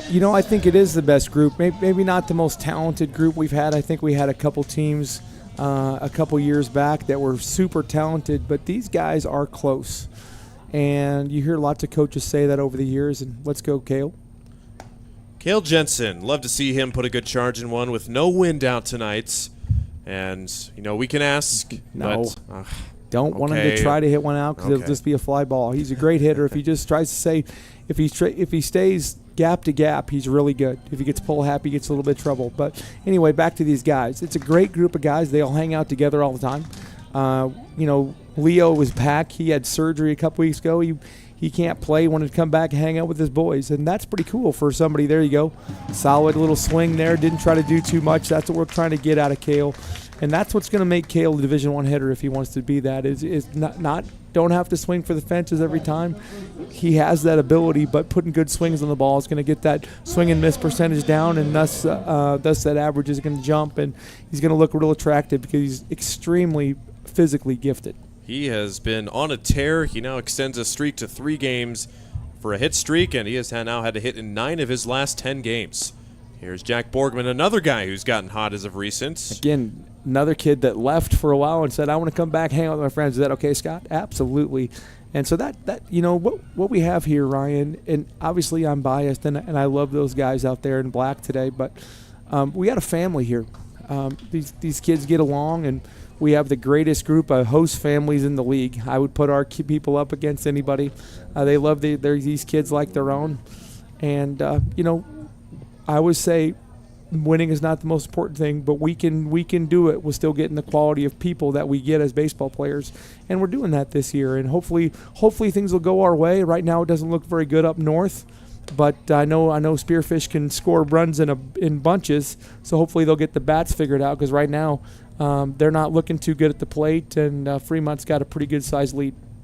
Well, I think what we have now up in Spearfish is another weather delay, because that does not look very good on their live stream. Another weather rolling in, and they have since stopped play. Last we checked, it was 7-0 yes, Fremont, and that's what they it are was. now, in fact, in another weather delay. So the Sodbusters will not know the outcome of that game by the time we are done here. That weather is up in Spearfish, South Dakota, and we knew that was going to be a possibility. Which is okay. I mean, we kind of knew that going ahead. But on the good side, Spearfish got out of a jam there. Fremont had bases loaded, 1 out, and didn't add to that 7. So hopefully that's a turn of momentum, because Spearfish can really hit it. They just got to get the bats going a little bit.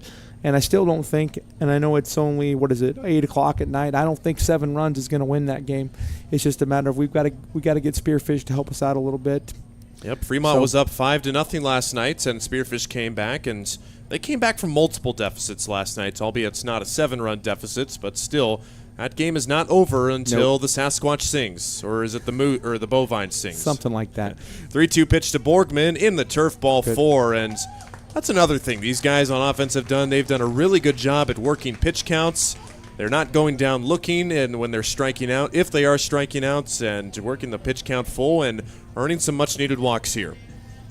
Yeah, we need to add to. I mean, with us giving up that 2 spot in the 4th, it'd be really nice for us to answer here, and I think that'd be big. We don't need to get necessarily a crooked number per se, but we need to answer again just to kind of keep the momentum on our side and not give them too much hope over there in that first base dugout. So that was pitch number 75 for Josh Kilzer. He now has a season high in pitches, but not a season long in outs yet. He's pitched as many as 15 outs and 5 complete innings, but he has only pitched 2 outs here in this bottom of the 4th inning. But a visit to the mound from Gabe Schemmel does not appear that he's making a move yet. Josh is going to throw as many pitches as he can. Oh, I was going to say, I mean, they probably almost have no choice but to almost make him get up to that 110 pitch mark there. He's going to throw for a while. You know, Josh actually is kind of their player manager. Josh does a lot of their work that I do and Trevor does. He does that for the prospects, and then when they need him, he throws a uniform on, calls it good. So Josh is having a good experience. A little bit difficult for sure. He's got a lot to juggle, but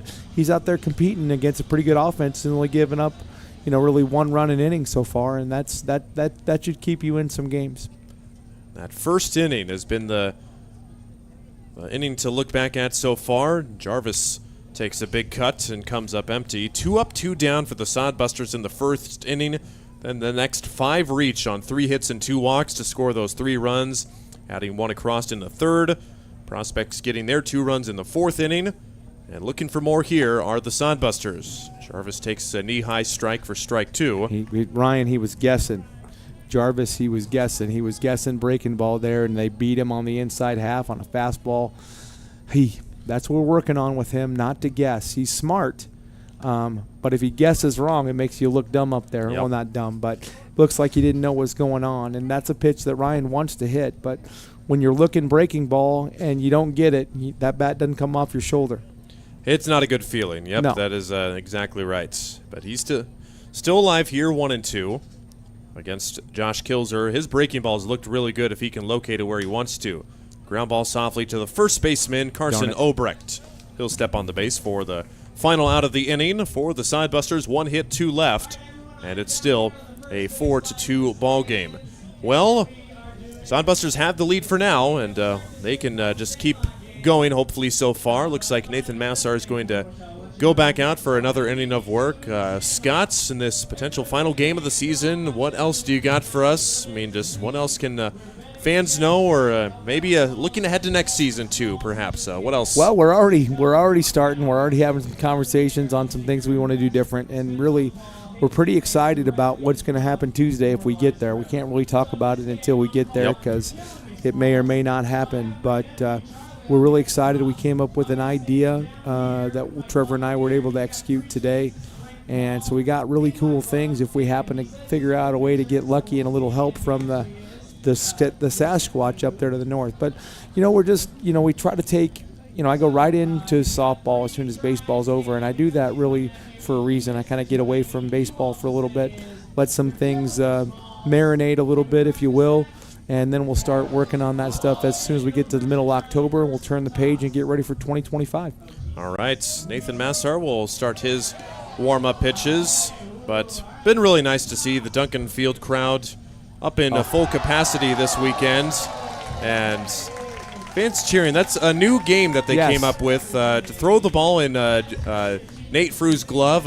Fan from the top row just nailed it. Nailed it. That's awesome. That's called the Sandlot move. If you remember that movie. Please catch it. Where he just said, hold your glove up and I'll hit it, and he does it. So that's the coaching 101, be able to hit it to somebody's glove if they need a little help. And that was great. I think that's the first person I've seen do it. I do like that game.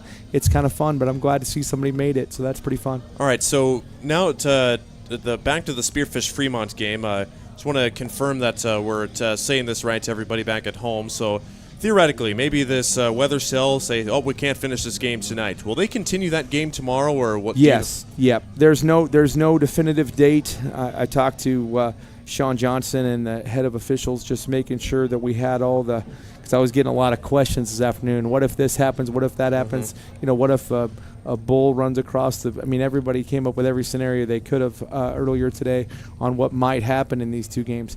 But the fact of the matter is pretty simple. Get a strike here from Nate. Gets a line drive that almost takes off his head there, and it's back up the middle for a base hit. Yeah. Maybe that'll wake Nathan Massar up. Drew Borner on with his second hit tonight. Well, that was a strike at least on top, but good job right back up the middle. Anyway, so in my conversations with Sean, even though tomorrow is a built-in quote-unquote travel day, it's also a buffer day. If we need to decide who goes to the playoffs, they're going to have to go. So if they can't finish for some reason tonight, then they'll pick that game up tomorrow at probably 10 a.m. All right, and then we'll have to wait and see what happens and go from there. So Casper may not know who their opponent will be until in the early afternoon tomorrow. That is probably the worst case scenario for the Spuds, because they will have to travel to wherever the winning team is, because they will be on the road for the first two games. Then Casper will host the final three games. And yes, so the one thing they will know, providing we can take care of business, and we're getting a little sloppy here in the middle innings, which is a little disappointing, but we'll get it back under control. But as long as we take care of business, Spearfish will know that they're either going to go to Fremont or Hastings. So then they'll most likely just start heading this direction sometime on Monday, and they'll figure out where they need to go once that game gets final. But as long as we take care of business today, then they'll know they have to either go to Fremont or Hastings. Very good. Yep. Single for Jackson Trout. Back-to-back singles, puts first and third. And a guy who could have been a Sodbuster. Yeah. I talked to him today. Yep, and what did he have to say? Well, I just said, hey, that red and blue doesn't look too bad, but you should be wearing green and yellow. And he kind of smiled at me. He goes, yeah, I know, but I'm playing in Omaha, and that seemed the easy deal. And I wasn't quite sure if I wanted to travel this much, but it's been fine. So, yeah, Jackson, we did have Jackson signed. He asked out of his contract, and we let him go. And he's going to play UNO there for Evan Porter and his staff at Omaha.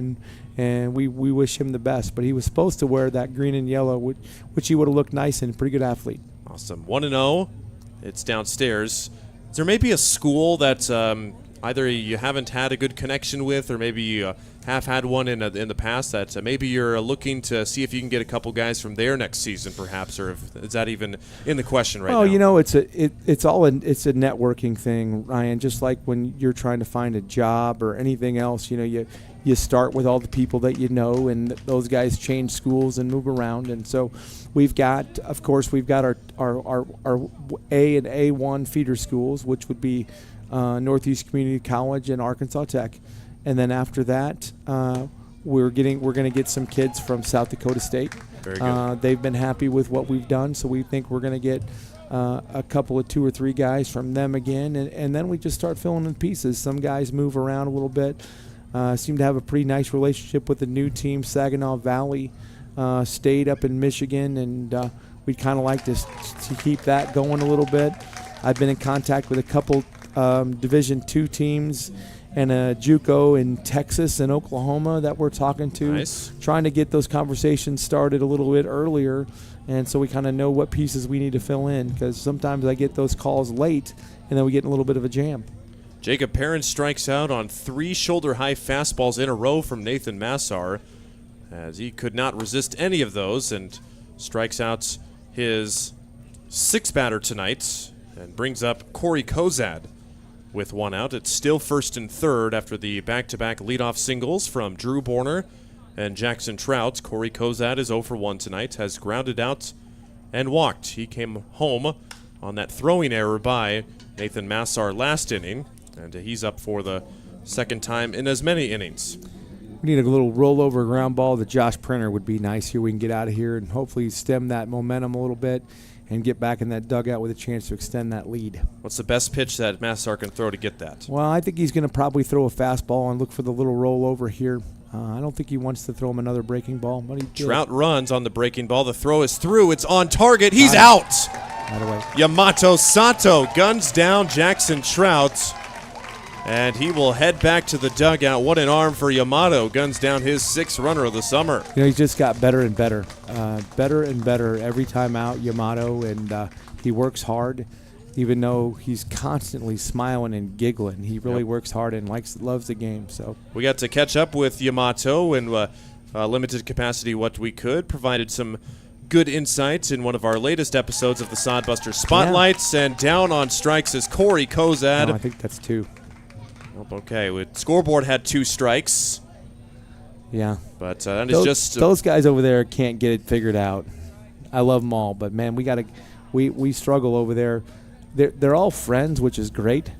It's great. They all hang out together. Heck, they were in the parking lot the other night till like 11. I'm like, guys, I'm going what better home. Get out of do? here. Yeah, but they're all friends. But sometimes we forget that we have to push the ball and strike button sometimes, but that's all right. Well, there's a ball there, so it will go to 3-2, and it's now a full count to Corey Kozad. The base runner erased. Jackson Trout, Yamato Sato guns him down, trying to take the extra base to second base, and Drew Borner with the leadoff single, still trying to get home. It's a walk to Corey Kozad. It's the 5th walk for Nathan Massar tonight. All right. Hey, Ryan, I'm going to take off. Sure. Mason and Steve, you guys do such a great job, and I'm going to thank you guys, too. I don't know if you'll be able to hear with the headphones on, but you guys do a great job for us and make me look good with you guys. Each and every night we get more compliments on our broadcast than any other team. I guarantee it. So really happy with that, and glad to have you be part of what we're doing, and hopefully we'll be here for years to come. We'll see you later tonight, and hopefully Tuesday as well. That's perhaps. right. Hopefully. Hey, thank you very much. Thank you so much, Scott. Bye-bye. And it's Scott Galusha, general manager, co-owner, just about every role in the book for the Hastings Sodbusters, who will be busy, and we probably know where he's going right after this, next door to knock on the heads of the scoreboard guys next door. It's a 1-0 pitch to the 5th batter of the inning, Trent Berry. He's walked and singled, has reached base twice. Pitch right back at Massar, who snags it. Hello, Nathan Massar gets his glove up and snags it. Oh my goodness, what a scary batted ball there, but Massar holds on to it. And that's the 3rd out of the inning. 2 comebackers in the inning. Massar lets the first one go through, and he corrals the second one. No runs for the Prospects after they strand bases, runners at first and third. We'll be right back with the bottom half of the fifth inning right after this.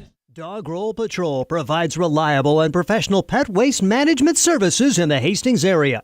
Hire Dog Roll Patrol today and spend more time enjoying your furry friends and less time cleaning up after them. Depending on your location and number of pets, Dog Roll Patrol will work with you to come up with a schedule that best fits your situation. Dog Roll Patrol takes great pride in their work. Family owned and operated out of Hastings. Get a free quote and details on the services at dogrollpatrol.com. At Hastings College, we celebrate all the ways you shine. From more than 20 athletic teams to band, choir, theater, and art, plus esports, creative writing, speech, and media. Join in to earn a scholarship and find your people, the friends you'll hang out and have fun with. It's what makes Hastings great. So check out Hastings College, where your experience matters, in the classroom and in the activities you love to do. Visit us at hastings.edu.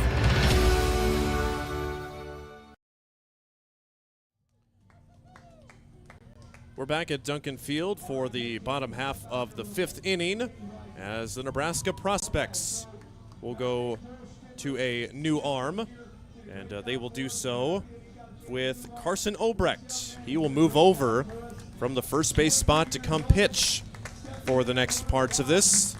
He pitched, the starter, Josh Kilzer pitched 4 innings and gave up 4 runs. Carson Obrecht, a team leader in innings pitched, will take the mound, and they will move their pitcher, their designated hitter, over into the field to first base. And so perhaps they will lose the designated hitter for the rest of the game, and we'll have to have the pitchers bat for the rest of the way. But it's a new batter a new arm on the mound, and for the Sodbusters, 6, 7, 8, 10, potentially 9 due up for them in this next inning. Steve Sines back with us after the visit from Scott Galusha. And with our 4-2 ball game, the Prospects will finish up their warm-up pitches here. And Prospects got a lot of momentum right now. I'd say this game is certainly not over, and we wondered what kind of pitchers they had left. I mean, Kilzer's pretty good, and Obrecht has had a really good summer so far. So the Sodbusters need to regain their mojo offensively and really get it cranked down defensively. There is action behind Massar as well. So this game certainly still in doubt. We really weren't able to say that the first 3 games of the series when the Sodbusters kind of took command, but this looks like it could be one that we're going to be playing tonight. So it's 4-2, bottom of the fifth inning. Turn it back over to Steve after this half inning, and we look at the Spearfish Fremont game, still in a rain delay here according to their stream. Huge storm right now with some pea-size hail out in Spearfish, so it might be a bit before they're able to get started back up tonight, if they are able to get started back up tonight. Heard from Scott saying that if they can't, they will play pretty much first thing into the tomorrow morning. And it's a 7-0 game in a delay right now. For the Sodbusters, Yamato Sato takes a strike at the bottom of the zone. It's 0-2. Carson Obrecht, the Millard North graduate, goes to Wayne State. Has the most innings pitched of current players on the team with 31 innings pitched. Sato puts it air down the right field line. It will just be foul. Thought it might have a chance there, but that was just about 2 or 3 feet to the right of the foul line. Nearly the first 3-hit game for Yamato Sato. He already has a 2-hit game, and love to see him get another double and have an opportunity to be in scoring position, but now going to have to earn it at 0-2. Yamato's had a couple of 2-hit games, but never a 3-hit game so far this summer. And in his potential last game this summer, that would be a very nice sight for him. Especially we've got some Japanese natives in the crowd as well. The city of Hastings has kind of a partnership with a local city in Japan as Yamato strikes out. They're from Ozu, Japan. It's the Hastings sister city. They've got 10 Japanese students here at the Sodbuster game tonight. And when Yamato came up in the first inning, they were roaring and cheering him. All had their phones out, too. And then, of course, he rips an RBI double. So he goes down for the first time tonight. And swinging at the first pitch is Bryce Ronkin over to Charlie Mosser. The pitcher makes the play at first base, and 2 quick outs for Carson Obrecht. Tank, showing he can get it down in the field, too. You've had two pitchers playing first base the last 2 days. Obrecht did a good job yesterday, and Tank handles his first chance over there at first. Well, you know, the pitchers are athletes, too, or so they say. When they make the play, you say, oh, my gosh, pitchers are athletes. And when they don't make the play, you say, well, that was expected. It's very hypocritical. You go whichever way it happens a lot of the time. Jackson Crane checks his swing at ball 1-0. To the 8-hole hitter for the Hastings Sodbusters. Ground out in the first and single in the third inning. Grounds it to the left side. A great scoop by the third baseman, J.D. Moffitt.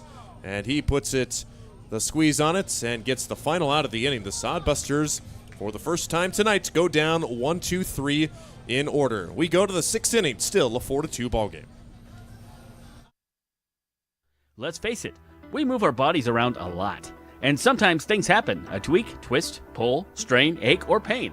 At Fisk Chiropractic and Sports Care, their goal is to restore your mobility, keep you moving, and ensure your rehabilitation is effective, efficient, and stress-free. Do you suffer from headaches and neck pain, lower back, or sciatica? Call Fisk Chiropractic and Sports Care today. Start to discover wellness through chiropractic care. Fisk Chiropractic Sports Clinic.com. Start feeling better now. Make your next pit stop at the Coach's Corner. A friendly staff and a deep lineup of snacks. You can find Coach's Corner in North Hastings on Osborne Drive East. More than just a gas station, Coach's Corner is the place to get delicious pizza made fresh for you and your family. Don't take our word for it. It's so good it'll be featured at selected Sodbuster home games this season. For a convenient and clean experience, be sure to check out the new convenience store in North Hastings, Coach's Corner. 6th inning of work. We got a new pitcher on the mound for the Hastings Sodbusters. This is Michael Hanna. And a new broadcaster on the mic, or should I say returning broadcaster on the mic. Steve Stein will have you for the next 2 innings. Steve. So we'll see what Hastings can get done defensively as this game has been turned over to the bullpen with the Sodbusters on top by a score of 4-2. And Michael Hanna coming in 0-2, a 5.75 ERA, making his 11th appearance in 20 1/3. He's allowed 18 runs, 13 to the burned. Has allowed 17 hits, struck out 17, and walked 25. Michael Hanna really forced into a tough situation here. I'll tell you what, the Sodbusters got off to that 4-0 lead, felt pretty good, but gave up 2 unearned runs. And you feel like the mojo kind of on the side of the prospects. Sodbusters still playing for something, trying to find a way to get a win and at least make that other game mean something. It will regardless, but Sodbusters trying to keep their playoff hopes alive and end at least the regular season on a high note. Michael Hanna, the Highlands Community College guy from Belle Chase, Louisiana, still trying to figure out his next potential college stop, which, by golly, guys, it's getting to be almost August. We need to finish that out. I've got a daughter going to college, and she knew in February. But athletes, sometimes it's just okay. Next week I'm heading to this school, so that's the way it goes. A little more nomadic when you are a college athlete. Be 7, 8, and 9 coming up, and that's been kind of a problem spot in the prospects order. But Sodbusters, one of the key at bats in this ball game was by their number 9 hitter, and the Sodbusters committed an error, which allowed the 2 runs on the board. And that is why it's a 4-2 game instead of 4-0, and it's just got a totally different feel than when the Sodbusters were up 4-0. J.D. Moffitt steps to the plate. He has struck out twice today, and he gets his first look at Michael Hanna. Righty versus righty matchup, and the pitch comes in. Right there for strike 1, no balls and 1 strike. Michael Hanna, the subject of a Sodbusters spotlight earlier this year with Ryan Valenta. You can check that out on Spotify. Pitch fouled back, quickly 2 strikes. Ryan does a good job with those interviews, and Michael, pretty good talker. It was fun to hear him and his personality come out. Pretty confident young man. Poker player? Is that what I remember? Poker player says he's the best. All the guys afterwards said he is horrible. Don't believe him. So I was like, awesome. Of course, he's just trying to plug his name. But the guy with the bird food addiction, if you didn't listen to that, it's bird food is sunflower seeds in here. Yep. And how horrible is it to play your summer ball at your home stadium where sunflower seeds are not allowed? Yep. So that's life. That is life. 1 ball and 2 strikes. Michael Hanna brings home the pitch. Called strike 3. So Moffitt down on strikes for the 3rd time. And a good start here for Michael Hanna as he'll get a chance at Carson Obrecht, now his opposing pitcher. Like I say, Obrecht starting at first base, but he is a normal pitcher, and he's a pretty good one with an ERA of under 4. And so it could be tough for this Sodbuster squad. They're on top 4-2, but Obrecht set him down in order. First 1-2-3 inning of the day for the prospects. So got to match zeros here, and Michael Hanna looking sharp in the early going as he throws a first pitch strike. Hastings Sodbusters with the lead, trying for the 4-game series sweep. And when this week began, pitch high and tight and goes clear back to the screen, thinking, okay, well, Wahi, it's not going to be an easy trip. You had to battle from behind to beat the Bison, and then you had 3 at Wahi, and a lot of runs get scored there. You just never know how it's going to go. And the Sodbusters actually gave up a 7-run inning and came back to win the contest in that one.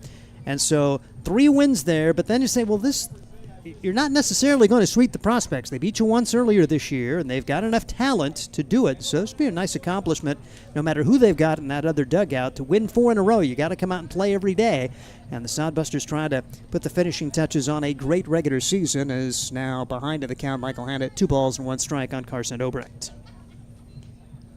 4 runs, 8 hits for the Hastings Sodbusters, 2 runs and 4 hits with the prospects, as we saw Nathan Massar wrap up his day. He goes the first 5 innings for the Hastings Sodbusters. Now in the 6th of a 4-2 contest. 3-1 delivery. Just misses. And after a strikeout, it's a walk from Hanna. And 1 on and 1 out for the number 9 hitter, Charlie Mosser.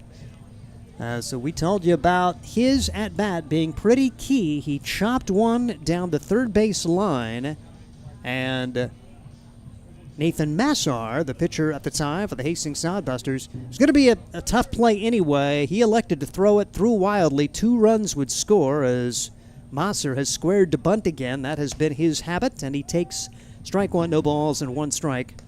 So he has now entered the game from the DH position, now playing first base. And if any other changes come, likely it will be from the field anyway for this shorthanded prospect squad, as the pitch misses outside for a ball, as Daniel Roth, home plate umpire, Jason Seitz working the field here, the 2-man crew in the Independence League. And Michael Hanna, needing to throw strikes, walks were an issue for Nathan Massar. If nothing else, it worked the pitch count. Line drive, but right at the third baseman. Throw back to first. Double play. Bryce Ronkin heads up play as he saw Obrecht over at first. The line out to Ronkin, and he guns down Obrecht for a big double play. And that will do it as Hanna comes in and faces the minimum here in the 6th. Head to the bottom half of inning number 6. It's still 4-2 Hastings. This is Sodbuster Baseball.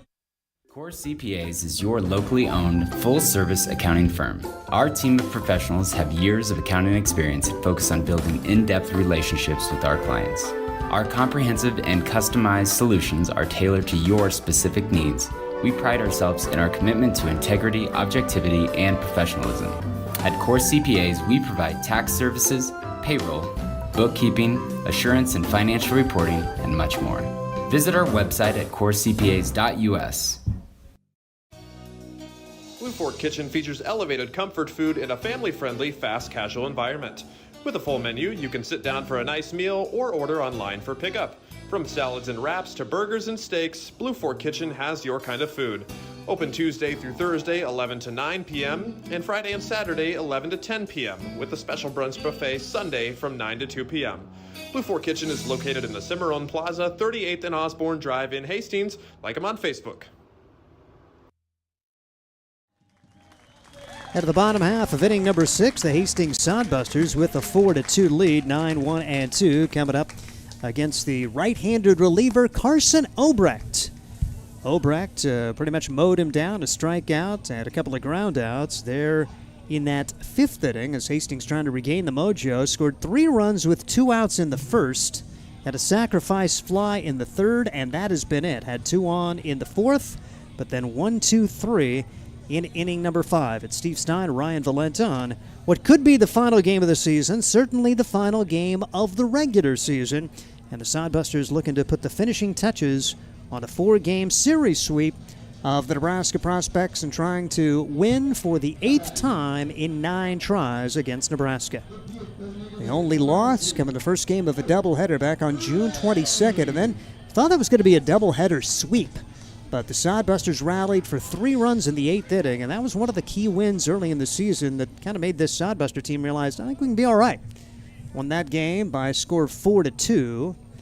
A nice job of battling back, and we've seen them come from behind several games this year as Ray takes upstairs for ball 1. 1 ball, no strikes on Luke Ray. Hastings looking for its 33rd win of the summer against just 19 losses as the pitch misses for ball 2. 2-0 on Luke Ray, another Dardanelle, Arkansas guy, along with Drew Vega. 2-0 the count. Both of those guys are Arkansas Tech Wonder Boys. 2-0 delivery. Misses for ball 3. It's been tough for pitchers sometimes, as a lot of the borderline calls have gone the way of the hitter. 3-0 pitch right there for strike, 3-1 the count. Luke Ray trying to work his way on against the right-handed pitcher Carson Obrecht. Obrecht working quickly, and this one is lofted high in the air, right side, and in short right field. It's going to be the second baseman, Trent Berry, for the first out here in the 6th. And back to the top of the order for the aforementioned Drew Vega. Vega, 1 for 3 on the day, had an infield single and a stolen base back in the 2nd, has also struck out and grounded out. And the pitch to Vega is across for a strike, and a good job so far for Obrecht just to pepper the zone with strikes. You're going to win a lot of games here at Duncan Field if you do that. Vega skies this one in the air to right field.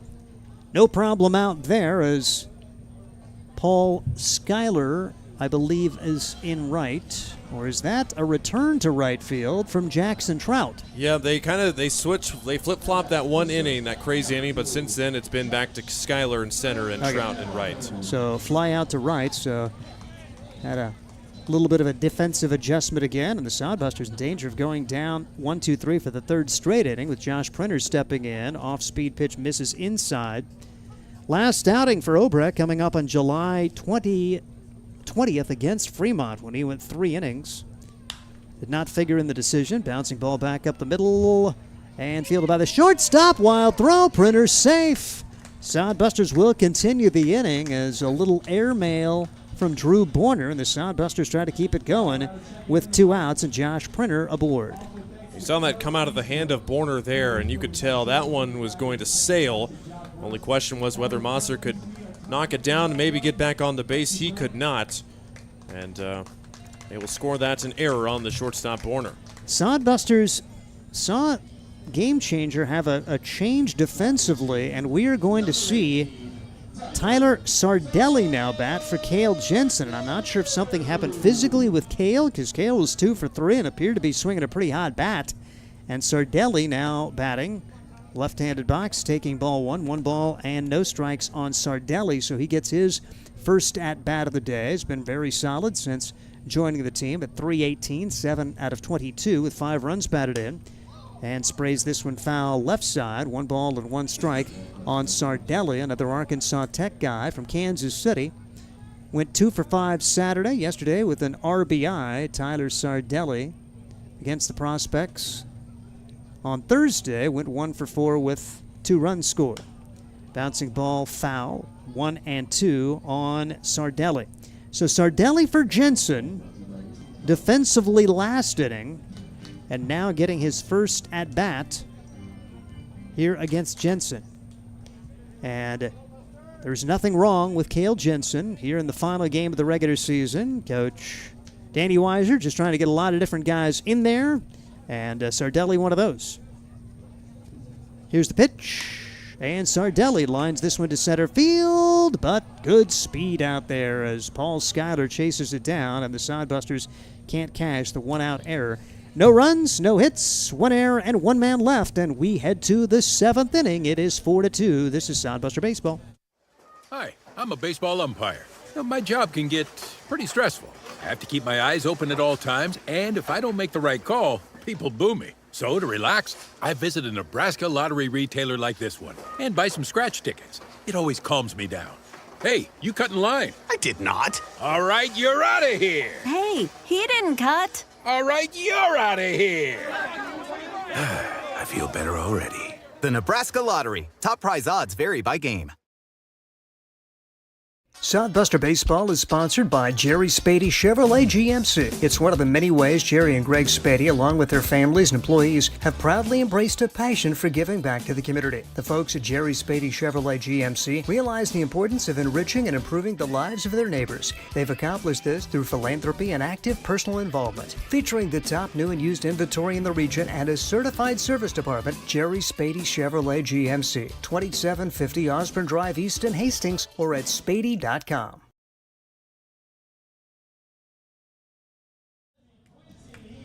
of the seventh inning of a 4-2 game. Pretty fun one here as Michael Hanna tries to put another 0 on the board after he faced the minimum.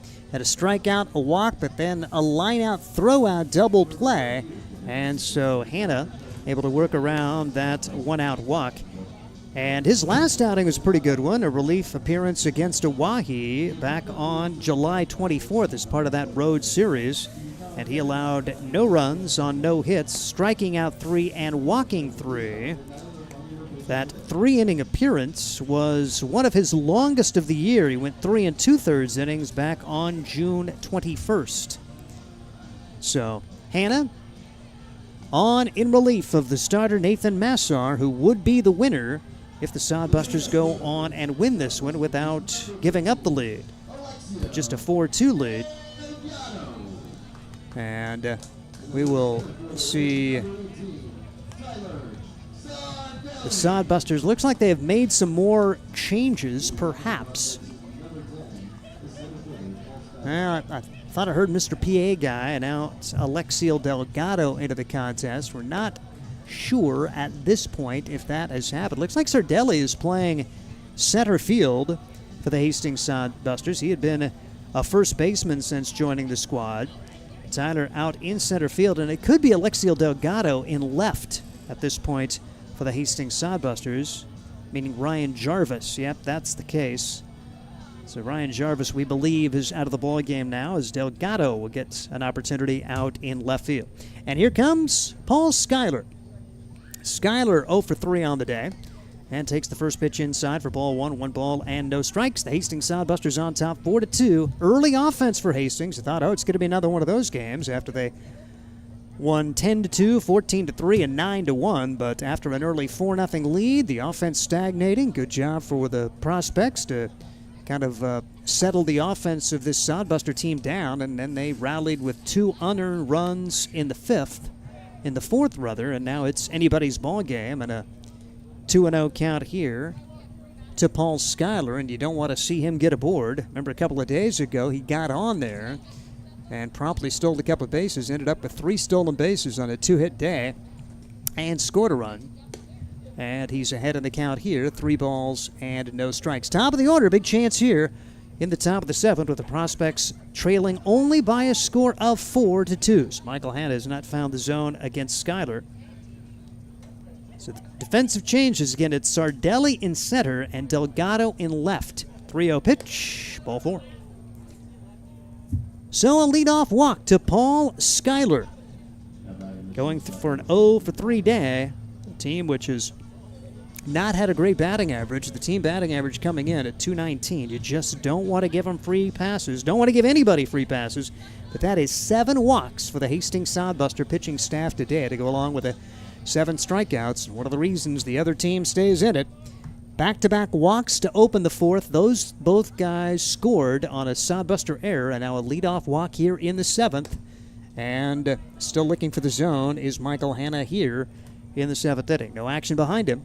4-2, but this game certainly very much in doubt and a must-win situation for Hastings if they want to have any opportunity to get into the playoffs. Championship Series going to be starting Tuesday when all is said and done. Fremont with a big lead, but they're in a rain delay against Spearfish. Spearfish trying to rally, and they're actually hoping for a prospect victory here today, so they have an opportunity to come back and get to the playoffs. 1-1 delivery on the way, taken upstairs, 2-1. So Hanna just has not found his release point this inning. Walked one in the 6th, walks one here in the 7th, was the recipient of a line-out, throw-out double play. You'd take one at a middle infielder right here and have a chance to perhaps turn two in this instance as well. Michael Hanna brings home the 2-1 pitch, fouled away instead, 2-2 now. On Drew Borner. Borner had yesterday off, don't believe he was even here because they had a totally different number 4, Kellen Freese, the guy from nearby Centura High School who goes to Northeast Community College, was in the lineup. And Borner's done a good job since coming back. He is 2 for 2 on the day. Pitch just misses. Hanna would have taken it, so would the Sodbuster fans. Instead, it's 3-2, and now a bad one away from first and second, nobody out. So back-to-back walks in the first from Massar, back-to-back walks from Massar in the 4th. First inning, it didn't matter. The 4th inning, both of those guys would score. Never a positive occurrence to walk the first 2 guys of the inning, and that's what's happened here in the 7th. Particularly when it's the top 2 guys in the order, and now 3, 4, and 5 coming up to try to bring home the tying runs. Trout, Perrin, and Kozad. And we will see a visit to the mound as the head coach, Danny Weiser, out to visit with Michael Hanna. 4-2 the score. That lead very much in doubt. As we will get a look at Trout. Trout, a walk, a pop-up, and a single. His first 3 plate appearances here today as the entire infield will come in now. And with the game being a 2-run affair, will Jackson Trout be up there perhaps bunting? Trying to get the guys in scoring position. Trout on the year, 214. He was a 315 hitter, one of the few guys they had coming back from last year's dynamite team, which went 25-9. 14-3 in the first half, 11-6 in the second half. They finished 5-4 against the Sodbusters, though. It was a pretty good accomplishment. With the talent level the Prospects had a year ago, compared to the talent level on the Hastings team, it was pretty impressive for the Sodbusters to win 4 out of 9, because there was a couple early season games that it just looked like men against boys. Got beat 14-5. They got beat 18-7 the first 2 times they played. But then, ironically enough, baseball turns around. First win of the year. The highest scoring game of the year at the time was when the Sodbusters put up a 10-run inning and won 15-8 last season. Squaring to bunt already is Trout. Hanna brings the pitch home, and that's high and tight. If a guy's going to give himself up, throw it over. But Trout probably waiting to see a strike right now, and 1-0 the count will for Trout. First and second, nobody out. A pair of walks to open the 7th. 4-2 the score. The Sodbusters on top. Michael Hanna brings it home, and Trout skies it in the air. Left side, foul, and out of play. Much needed strike there for Michael Hanna. It's 1-1. Sodbusters with the lead, trying to find a way to close this thing out. Just visiting with the prospects, seemed like a bunch of really nice young guys. You saw Trout right there pick up the mask of Yamato Sato and hand it to him. Like I say, we appreciate these guys coming and finishing up the season, because it's not been very pleasant for the prospects overall. 7-24. They've had a lot of competitive games, just haven't won many, and they were just really short on players heading into the weekend. And to have this group come out in a series that really means nothing to them, but to want to give the best effort they can just for the sake of the Independence League. You want to have every game mean something, and these games all mean something for the Hastings Sodbusters, and they have given Hastings all it wants today in a 4-2 contest. 1-2 pitch popped up. Trout not happy. This will be on the infield. Infield fly rule in effect. Vega will make the play anyway. That is a large first out off the bat of Jackson Trout, as Skyler stays at second, Borner at first, and Jacob Perrin will come to the plate now for the Nebraska Prospects. Starting left fielder, he is 0 for 3 on the day. Sodbusters have out-hit the Prospects 8-4, but it's just a 2-run game. It's 3 passes and 1 large error. making this just a 2-run game. The Sodbusters have stranded some runners here today. Michael Hanna brings the pitch just a little bit high. 1 ball and no strikes on Perrin. I mentioned Perrin 0 for 3 on the day. He was one of the better hitters against Hastings before today, 7 out of 20 with a couple of multi-hit games. One back on June 22nd, and then the Friday game of this series went 2 for 5 with an RBI and a stolen base.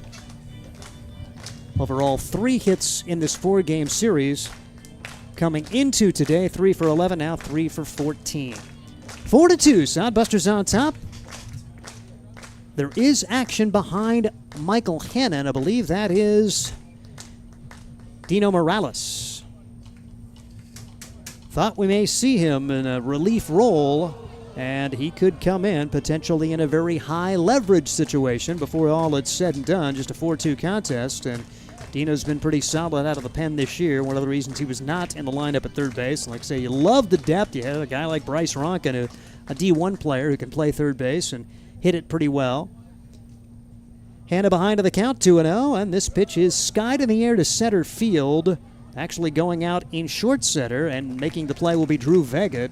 Felt like it was going to come off the bat with a little more authority, but a good job for Michael Hanna. Back-to-back pop-ups to the second baseman, and 2 outs, 2 on for Corey Kozak. Ryan Valenta has now sampled the concession area, and maybe we'll get a review on him. Hot dog? Last time for got to get the ballpark hot dog. They're the red ones. Okay, and the stadium ones you get at football games and a lot of sporting games. They don't get much better than that. You know it. 4-2 the score. The Hastings Sodbusters on top here, and Michael Hanna, a couple of big outs, trying to put a 0 on the board for the second straight inning. Bluff back to second. Nothing happening for Paul Schuyler, but he's got some wheels and has the capability to steal third. He did that a couple of days ago during his 2-hit game. 4-2, Sodbusters on top. Top half of inning number 7. And the delivery, a little bit high for ball 1. 1 ball and no strikes on Corey Kozad. Kozad 0 for 2, did walk and score a run back in the 4th. The only runs coming across for the prospects, both unearned, as ball was not hit out of the infield in that inning, yet they get 2 runs on the board on a big error. The pitch across for strike 1-1 on Corey Kozat. Millard West grad on to Southeast Community College, 237 coming into today. 3 hits against the Sodbusters for the season in 20 at bats for a 150 average before today. Hanna, a check of the runners, and the 1-1 pitch. Inside hit him. Ooh. Hanna got a little velocity there. That could not have felt good, as Kozad will make his way down to first, and now the bases are loaded. 2 outs for Trent Barry. Huge moment in this game. No hits in the inning, but those free passes, one little old blooper. We've got ourselves a tie ball game. Yeah, Hanna in the middle 80s, the lower 80s on the fastball, 84, 85-ish range. He does have the velocity and kind of very high energy movements type of deal, and smacks the rosin bag around back and forth, trying to maybe get a better grip on the ball, and no hits, but a chance to turn this game right around. Trent Barry at the plate now. He's got one of the 4 hits on the day. Sodbusters own the lead in that category, 8-4 is the pitch taken upstairs. You hope Hanna doesn't have that last pitch turn into a bad experience at this at-bat, as he still looks a little bit irritated. He'll work out of the wind here now with the bases loaded. Hanna delivers the 1-0, and this one popped up. Should be the inning. Printer takes control and will make the catch right behind the pitcher's mound. High drama, but nobody across. No runs, no hits, 3 men left. We're to the bottom half of the 7th inning. Stretch time at Duncan. It's 4-2. This is Sodbuster Baseball. Hastings Sodbusters baseball's in full swing, bringing you another fun-filled summer of high-level collegiate woodbat baseball at historic Duncan Field. A great way to spend a summer evening with your families at a Sodbusters baseball game. Go online to HastingsSodbusters.com for their home game schedule or to purchase tickets. Hastings Sodbusters baseball. It's a hit. Got the spirit of the game. The Hastings Sodbusters. Fork Kitchen features elevated comfort food in a family-friendly, fast casual environment. With a full menu, you can sit down for a nice meal or order online for pickup. From salads and wraps to burgers and steaks, Blue Fork Kitchen has your kind of food.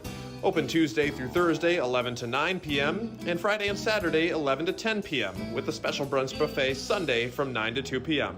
Blue Fork Kitchen is located in the Cimarron Plaza, 38th and Osborne Drive in Hastings. Like them on Facebook. Hastings Sodbusters, they do own a 4-2 lead. The prospects have not had their pitcher or catcher come out. It could be that Carson Obrecht is just waiting for his catcher, Corey Kozad, who is on the bases. They're very short-handed. They may not have anybody to warm up the pitcher. So Coach, get out there. Yeah, that's Coach right. Gabe, come on. So Obrecht just now coming out for his warm-up touches. Sodbusters do have a 4-2 lead, but you feel like you need a little insurance right here. It's definitely not one that's in the books, and they need to get her done with 4, 5, and 6. A really good job for Obrecht so far since coming in, as he set him down 1, 2, 3 in the 5th, allowed a 2-out base runner in the 6th on an error, but Obrecht looking very sharp in his first 2 innings today for this Nebraska prospect squad. You mentioned at this point he is the leading innings producer of the guys still on the roster with 31 innings. Millard Northgrad and plays at Wayne State, so a good D2 player coming in here, and with good prospects background, if you will. This is Dad Darren is the owner of the whole prospects thing. They have a bunch of youth teams at a lot of different age groups, and they go all over the country to play at various tournaments, trying to get these kids at the younger age college looks, and now here the relatively new college-age Nebraska prospects basically were created to play road-only games in the Independence League, and it's worked out pretty well. They went 19-17 in 2022. They were outstanding a year ago at 25-9. Bit of a struggle this year, but it's great to have them bringing the team out here. Saves the Sodbusters road trips and get an opportunity to get more home games, because wouldn't you want to play more games at Duncan Field? Yes, you would. So that's why you get an opportunity to play 32 home games. This is the 33rd home game of the year for the Hastings Sodbusters as Jack Borgman steps in. The Norfolk guy is taking ball 1 ball and no strikes. He's been on base all 3 times. Pair of walks and a single. He has scored twice for Hastings. Good to see him in the lineup today at that first base spot. Arguably the best defensive first baseman that Hastings has. He covers a lot of ground with those long arms out there and seems to be very good with the glove for the Hastings Sodbusters. 2-0 pitch, fouled away. After we had 3 doubles in one game early in the year, we thought he is going to be a doubles machine. Did not have another double until just a couple of days ago, as Friday went 2 for 4 with a double, 3 runs batted in, and a run scored to get his Duncan Field batting average. It's now 346 coming into today, and we'll go up a little bit more with a 1-for-1 day. Just 2 more, about 2 months in between doubles. Yeah. Normal. Crazy stuff. Ball fouled back up into the stands. It's 2 balls and 2 strikes, and 2-2 the countdown on Jack Borgman for the Hastings Sodbusters. Obrecht trying to get this big leadoff man out here in the 7th. The wind, the delivery. Curveball, really good, but apparently low. And it's 3-2. I would have swung at that. Yeah, don't know how you don't swing at that. I would have watched it go by for strike 3. Excellent take. I tell you, I totally would have been walking to the dugout. Bouncing ball back up the middle and flagged by the shortstop. Throw to first. That is a nice play. I was thinking single right there, but Drew Borner showed a lot of range and then threw a strike without really setting the feet. Good job for Borner. There's 1 out here in the 7th. That glove hand fully extended. Needed every inch of that wingspan there for Borner to not only flag it down, but make the throw on the run. Not an easy play, and he made it. Heard that Alexio Delgado entered the game defensively last inning. He gets his first at bat of the day here in the right-handed box for the Hastings Sodbusters as 1 out, nobody on. Hastings on top 4-2. Bouncing ball left side, another chance for Borner. Sets, throws low this time, and how about the job for Tank? Charlie Mosser over there to dig it out. Doesn't play much first base. Pitcher-only guy, and a couple of 6-3 putouts. 2 outs, nobody on for Yamato Sato. definitely not an easy play, but he definitely got lucky that it was hopped so far in front of first base. He was kind of able to judge, all right, the hop's going to be this much and make the play there rather than you just got to kind of sweep out the glove if it was going to be a closer hop there. Good play, though. Sato had a double and a single to begin the day, trying for his first 3-hit game of the season. Struck out back in the 5th. It's 4-2. 2 outs, nobody on for the Hastings Sodbusters. It's getting late, and Hastings wanting some insurance. Mention all these pitcher-only guys, and yeah, you talk about them. I mean, when you get to the major league level, yeah, maybe they haven't played positions in a while, but virtually all these guys were probably pretty darn good position players just a couple of years ago. Because when you're coming up, and if you're a pitcher on the team, you were probably your team's shortstop, you were your team's third baseman. If you're a pitcher, more than likely you were playing somewhere in the field in youth ball not too many years ago. And last year it felt like every prospect could pitch and play somewhere in the field. They had some guys that were very multi-dimensional. 2-2 the count now on Yamato Sato, and Carson Obrecht wants a new ball. But it's just fun hearing them talk about it. The fact, pitcher only. They seem to have the right attitude about this whole weekend. I get a chance to play first base. How long's it been? About 2 or 3 years. So they're certainly approaching it with the right attitude. 2-2 pitch just a little bit outside. Haven't been many called third strikes or called strikes at all, it doesn't feel like, and 3-2 the count now on Yamato Sato. Obrecht winds and delivers, and a bouncing ball foul. It remains 3-2. Sodbusters in danger of going down in order for the second time in 3 innings, and Carson Obrecht really settling this game down, trying to put a third straight 0 on the board. Like I say, you feel like it is going to come right down to the 9th inning, the way this contest is progressing. And will there be a new right-hander? There's no action right now. Hannah works 2 innings, but we saw Dina Morales warming. And will it be Dino for the 8th?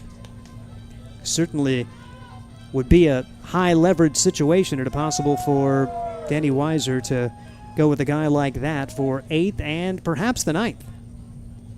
3-2 pitch on the way. Curveball is fouled away. Good job for Yamato to get another crack at it here.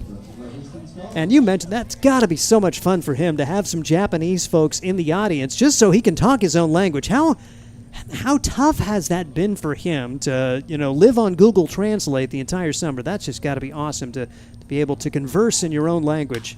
Bouncing ball pretty well struck, but don't hit it at that guy.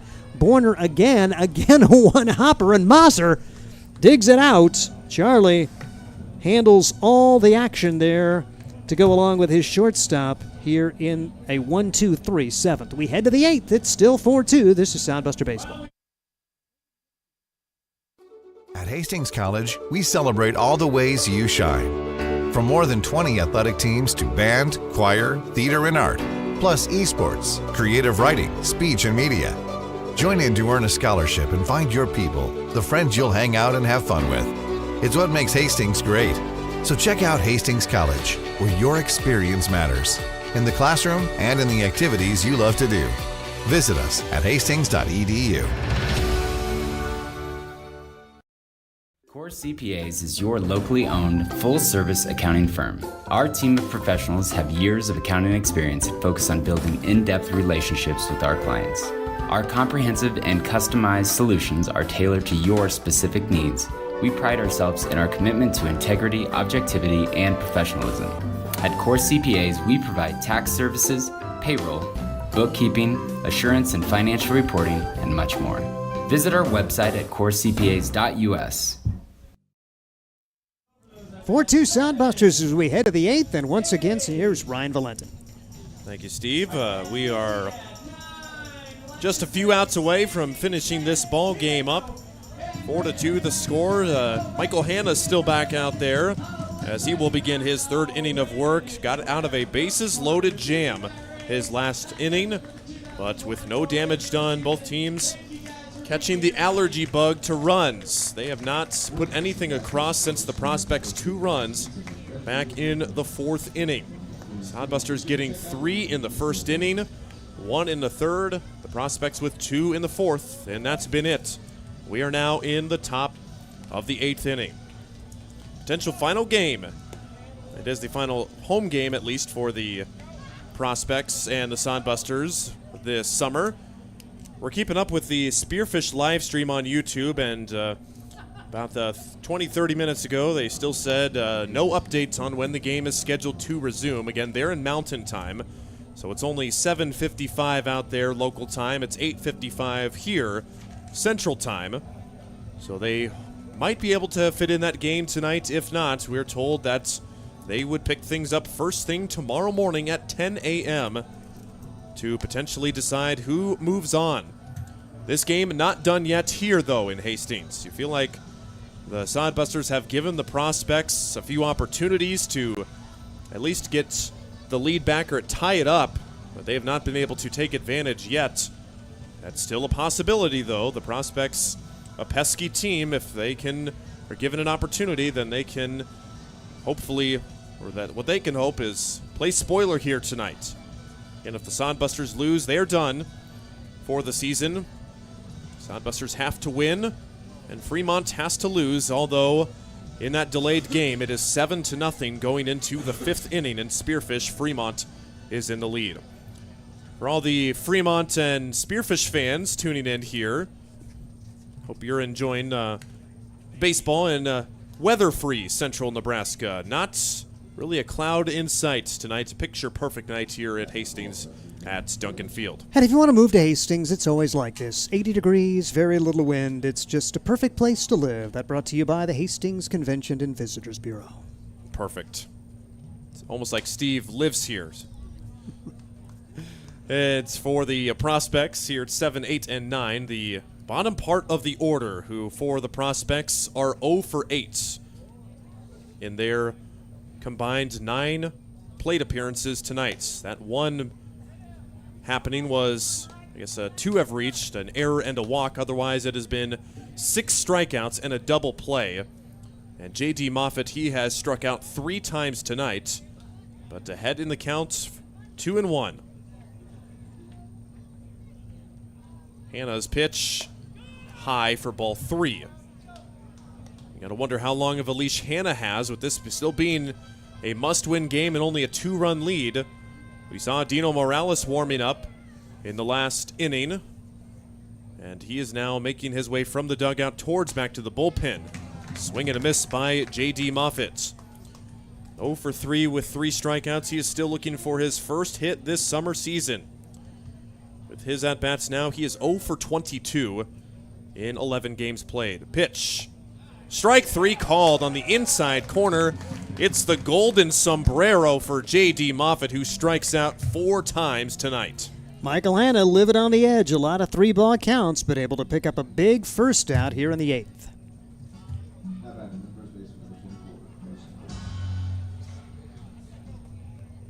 It's now the 8th hole hitter, Carson Obrecht. He is 0 for 2, a couple of strikeouts and a walk. Hannah has now faced the prospect order 1 time through, and then some. J.D. Moffitt was the first batter he saw in the 6th inning, so now on his 11th batter of his outing, and Hannah's at 41 pitches. Fouled back to the screen, 1 ball and 1 strike to Obrecht, 0 for 2 with a couple of strikeouts and a walk. Obrecht, the pitcher right now on the mounds, but still having to hit for himself, and still a very manageable ball game. Pitch, outside corner strike, 1-2.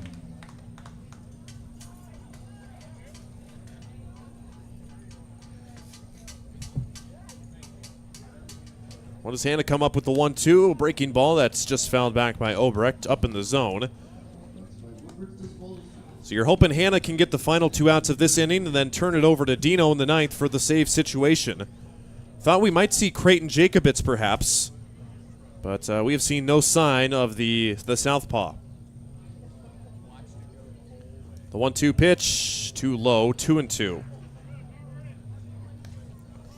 So Hannah, for the most part, he has been working the pitch count to each batter. At least the batters are working the pitch count and taking some good pitches from him.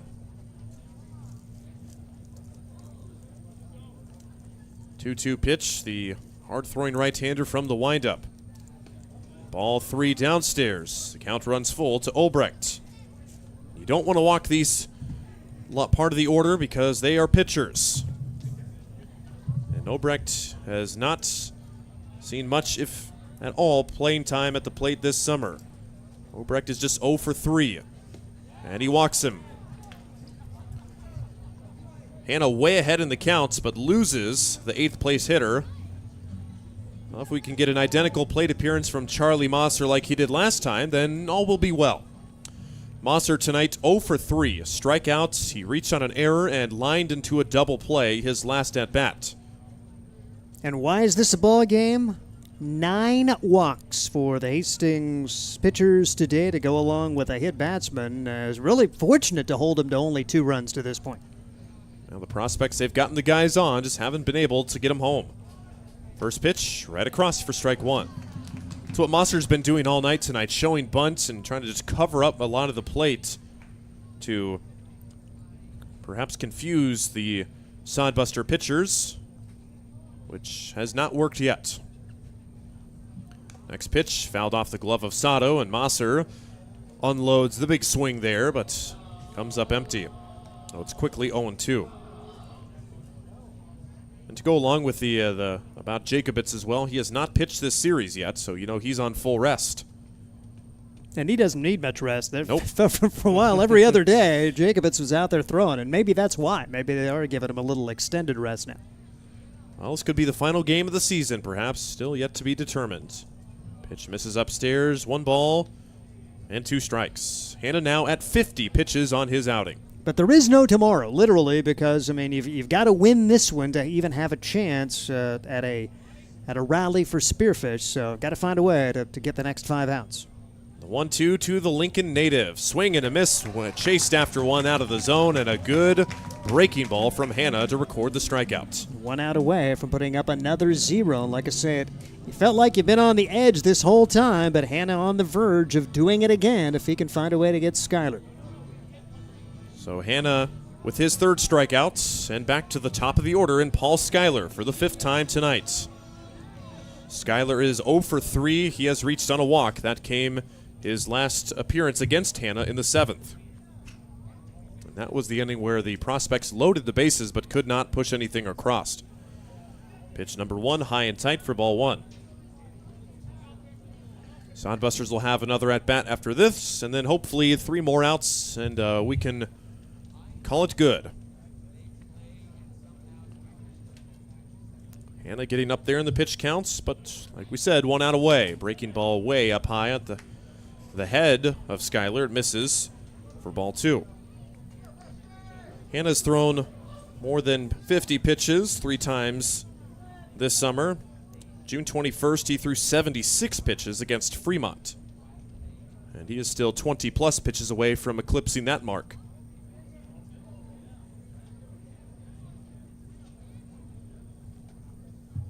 Skyler ahead with the hitter's count, 2-0. High, 3-0. Morales working down in the bullpen, getting hot. Paul Skyler represents the tying run at the plate for the Nebraska prospects, and he's 1 pitch away from getting on base.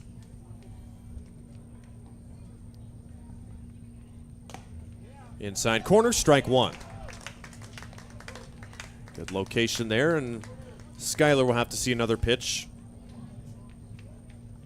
The batting gloves going against the team colors. That is a Green Lantern, green-colored batting gloves there. Really clashing for the red, white, and blue prospects. High for ball 4, and Hanna walks another. It's now 1st and 2nd with 2 outs. And coming up is Drew Borner, who's got 2 hits tonight and has not been retired yet. And if you think this is ugly, and for the Fremont and Spearfish fans tuning in, Fremont pitchers walked 12 and hit 4 yesterday in that 10-9 game. By the way, the fans there in Spearfish, hats off to you who stuck around for 10 innings and watched 416 pitches. Oh, man. And that game, I guess they're Mountain Time, but here's Central Time. If I remember, is probably about the 11:15 to 11:30 range, so 10 to 10:30 range there last night. So that was a marathon to say the least. But Drew Borner trying to make some noise here in the 8th inning, and not even a visit to the mound at all. It's just a visit from the head coach Gabe Shemwell to his batter Drew Borner. Borner 2 for 2 with a couple of singles and a couple of walks. but he has been stranded every time he's gotten on base. First pitch to them almost hit him high and tight. You got to figure if Hanna can't retire Borner, this would likely be his last batter with his pitch counts getting up there. Yeah, it's a weird line. Hasn't given up a hit. I mean, he's had good enough stuff to keep them from hitting, but 5 walks to go along with a hit batsman. And no hits. That is remarkable. 1-0 pitch too high for ball 2. And Hanna is losing the zone, and Danny Weiser creeps closer to the top step of the dugouts on the third base side. The Louisiana native spending his second summer season in central Nebraska, trying to get himself out of the mess he created. Too low on the breaking ball. It's 3-0. And Danny Weiser now at the top step of the dugouts. This will probably be Hanna's last batter. And Dino Morales comes walking in. He knows it's about his time to come on. Hanna takes a deep breath and pumps it over for strike 1. So there's still hope. Borner taking all the way. You also have to be careful because Borner can plug a gap and score 1, maybe 2 runs. The worst thing can happen is that's ball 4. That wasn't the worst thing because now you still have an opportunity to limit the damage to nothing. And it's ball 4 downstairs. 6 walks for Michael Hanna, whose day will be done after 2 2/3 innings. The Panama native, Dino Morales, is coming on for a potential 4-out save, as we will take a quick break after Dino finishes warm-up pitches with the bases loaded of prospects. Be right back. Sodbuster Baseball is sponsored by Jerry Spady Chevrolet GMC. It's one of the many ways Jerry and Greg Spady, along with their families and employees, have proudly embraced a passion for giving back to the community. The folks at Jerry Spady Chevrolet GMC realize the importance of enriching and improving the lives of their neighbors. They've accomplished this through philanthropy and active personal involvement. Featuring the top new and used inventory in the region and a certified service department, Jerry Spady Chevrolet GMC, 2750 Osborne Drive East in Hastings, or at spady.com. Make your next pit stop at the Coach's Corner, a friendly staff and a deep lineup of snacks. You can find Coach's Corner in North Hastings on Osborne Drive East. More than just a gas station, Coach's Corner is the place to get delicious pizza made fresh for you and your family. Don't take our word for it. It's so good it'll be featured at selected Sodbuster home games this season. For a convenient and clean experience, be sure to check out the new convenience store in North Hastings, Coach's Corner.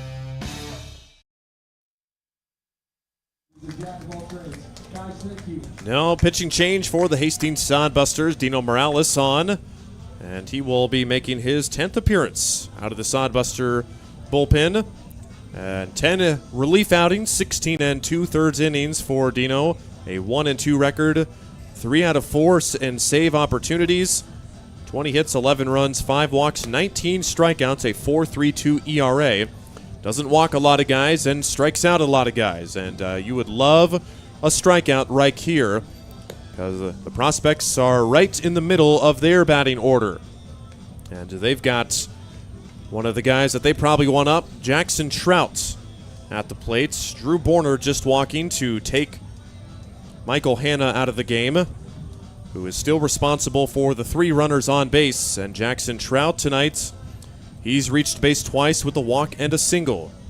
The other 2 times he's been retired, he's put it in the air on the infield. If you can get him underneath something to pop something up, you like your chances if you're the Hastings Sodbusters. Swinging first pitch, line drive center field. It's down.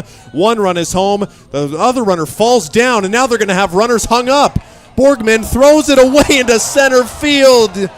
The tying run scores. The go-ahead run coming to the plate. You've got to be kidding me. The Sodbusters had the base runners hung up dead to rights, and they throw it away. It's 5-4 Nebraska. And when you walk guys, you're just asking for trouble. Eventually, no matter what level they are, even if they're not hitting it really well, they are going to hit it, and you have to make defensive plays. The Sodbusters, a rare defensive miscue from Borgman, and all of a sudden you are 3 outs, 6 outs away from losing this thing. So the Prospects now with the lead. It's their second lead of the series. They scored first in the Thursday night game. In the Friday night game. They took a 1-0 lead, but that was it.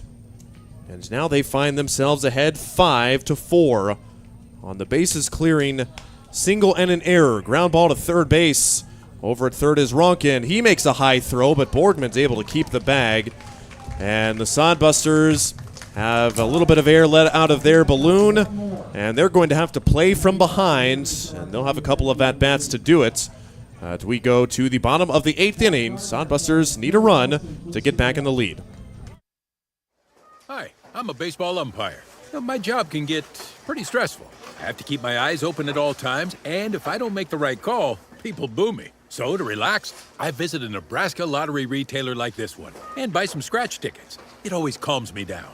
Hey, you cut in line. I did not. All right, you're out of here. Hey, he didn't cut. All right, you're out of here. I feel better already. The Nebraska Lottery. Top prize odds vary by game. Dog Roll Patrol provides reliable and professional pet waste management services in the Hastings area. Hire Dog Roll Patrol today and spend more time enjoying your furry friends and less time cleaning up after them. Depending on your location and number of pets, Dog Roll Patrol will work with you to come up with a schedule that best fits your situation. Dog Roll Patrol takes great pride in their work. Family owned and operated out of Hastings. Get a free quote and details on the services at dogrollpatrol.com.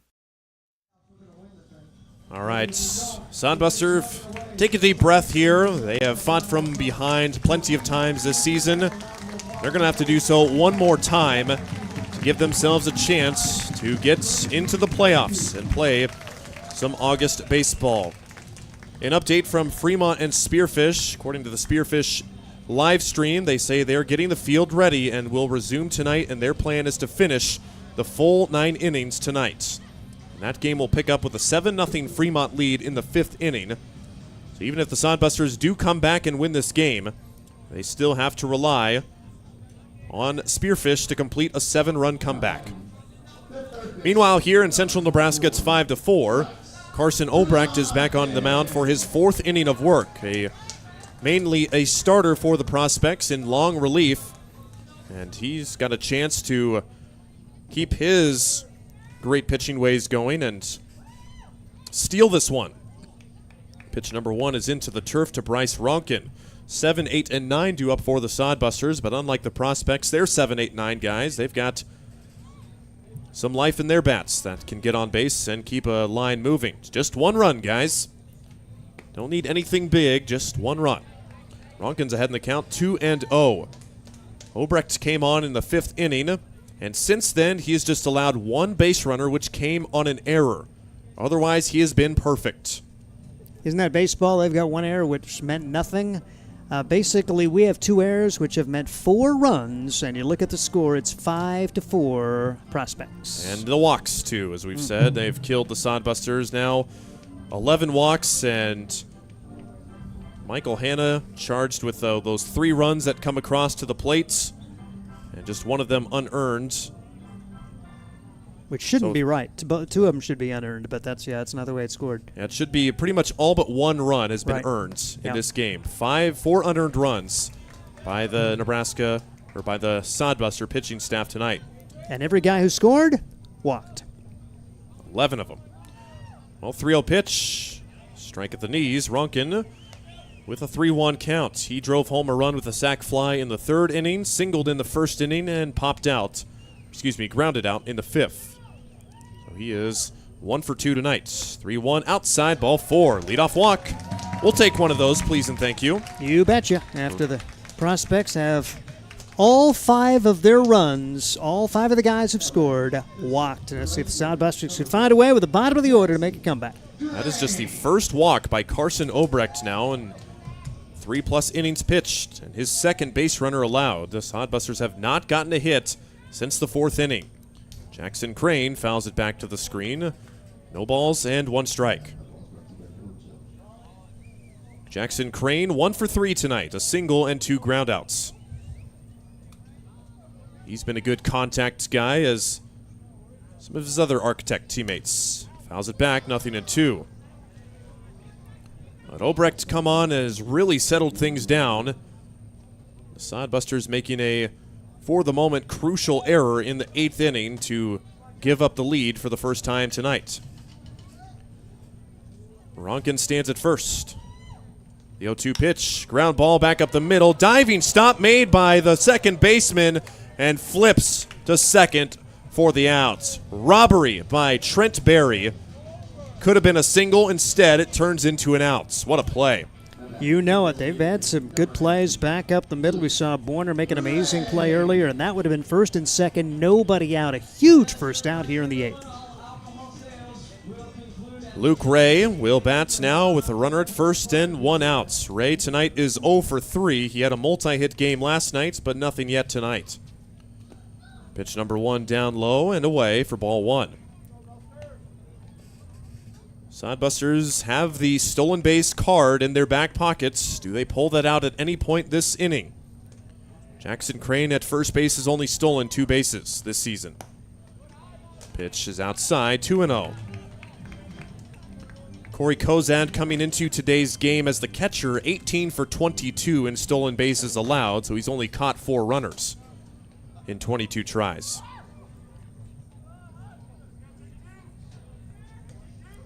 Two-0 pitch. Low for ball 3, 3-0. So the first and third batters that Obrecht has faced, he has pitched 3 consecutive balls to. And the Sodbusters tonight do have 2 stolen bases as a team to compound on that stolen base question. No reason to steal here because it's ball 4. Luke Ray is on. It's first and second for the Busters with 1 out. Sodbusters trying to find a way. Meanwhile, you know that the Spearfish announcer, the PA guy, is announcing this score because that gives Spearfish a little more motivation to come from behind. If the Sodbusters lose this one, Spearfish is still alive. And we see a visit to the mound from head coach Gabe Shemwell to his starter Carson Obrecht. He is now at 47 pitches in 3 1/3 innings pitched. But like we said, he is a guy who leads the team in innings. So you know he's probably still got more in the tank. It probably has to. We were told that the Prospects only had 10 available players tonight. And that way, I mean, they're probably going to have to be forced to put one of their guys that's in the field that is a pitcher. Perhaps you put Mosser in. He's already pitched once this series. Not sure if Moffitt can go again. He threw a lot of pitches the other day. Saw Jackson Trout. He pitched a few innings against the Sodbusters and the Independence League last season. But Shemwell will try and settle down his reliever after walking 2 batters after he did not walk a single batter through the first 3 innings of relief. Yeah, and they had Kilzer who had left the game, so they're basically down to 9. So any change is going to come from the field, and and they'll play a little rotation ball and try to figure out where to put their guys, but at this point, it's still Obrecht, probably their best option at this point with 2 on and 1 out. Obrecht has thrown at least 80 pitches in all but 1 of his 7 outings, and he's only at 48 pitches. So very likely candidate to finish this puppy out. Pitch number 1 misses downstairs to the top of the order in Drew Vega. Drew is 1 for 4 tonight, singled in the second, has one of the Tucson Busters stolen bases, but hitless otherwise. Tying run at second base here in the 8th. Showing bunts, fouling it off. I know Drew's got a lot of speed, but got to get the bunt down and then run. And I like this move, particularly you've got a couple of corner infielders, which I don't think are used to playing the corner infield. Yep. So if you can get it down, they'll see if they can get him to throw it away, although the prospects have been pretty good today, only the 1 error so far. 1-1, not showing bunts. To the right side, it will get out of play. Towards the concession stand, it's 1-2. So Vega bunting for strike 1, but not bunting now, and now he really can't bunt. But the guy who is tied for the team lead in hits, can he provide one of his signature opposite field singles to get this game tied with 2 strikes? Here's a 1-2. Breaking ball and taken outside. Good eye by Vega. Keep in mind, opposite field, isn't that Trout out in right field? I don't know if you want to test him with one out. We'll find out. Well, I feel like Vega's more, it's more to the gap there, so just a single at any point. Yep. Crane has decent speed at second. Not the best, not the worst. Ray at first, the same thing. 2-2 right down the gut, strike 3. Vega can't pull the trigger. Looked like he was looking for something else. Doesn't get much better than that. Good spot for Obrecht, and it's 2 outs in the inning. Yep, to Josh Printer. Here's one of your captains. Want him in this spot. Don't come through every time, but if you had to pick a guy to put at the plate, this is certainly one to try to continue the inning. Well, Josh Printer, he's still looking for his first hit tonight and takes up high for ball 1. Josh, the captain, one of the captains on the Sodbuster team, a veteran guy, trying to use that veteran approach to turn this game around. Crane with a huge lead off second, now dances back. Printer fouls it off, 1-1. Printer tonight 0 for 4, a couple of flyouts rather, a strikeout, and reached on an error in the 6th inning against Obrecht. That was on a ground ball to the shortstop Borner, who threw it away wildly. Line drive or on the ground somewhere, make the prospects make the play. Breaking ball, and Josh leaves it down there, 2-1. If Printer can reach, Tyler Sardelli waits on deck. Jackson Crane at second, Luke Ray at first. 2-1 from Obrecht. Line drive to center field. Schuyler going back, and he will make the catch. He got turned the wrong way at first, but his speed, he runs it down. The Sodbusters are denied, and now things start to get a little more interesting. We go to the 9th inning with the prospects leading 5-4 at Duncan Field. There's nothing like relaxing on a summer day. Nothing like taking in a Hastings Sodbuster baseball game. And there's nothing like an ice-cold Pepsi to make the day perfect. Pepsi Cola of Hastings wants to make your nothing like be the best day it can be, whatever the occasion. Enjoy your favorite refreshing Pepsi product throughout the Sodbuster season and make your nothing like memories. Pepsi Cola of Hastings, a proud sponsor of Hastings Sodbuster Baseball. Hastings Sodbusters baseball's in full swing, bringing you another fun-filled summer of high-level collegiate woodbat baseball at historic Duncan Field. A great way to spend a summer evening with your families at a Sodbusters baseball game.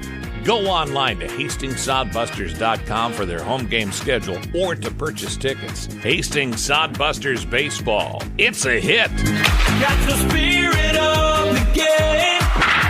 The Hastings Sodbusters.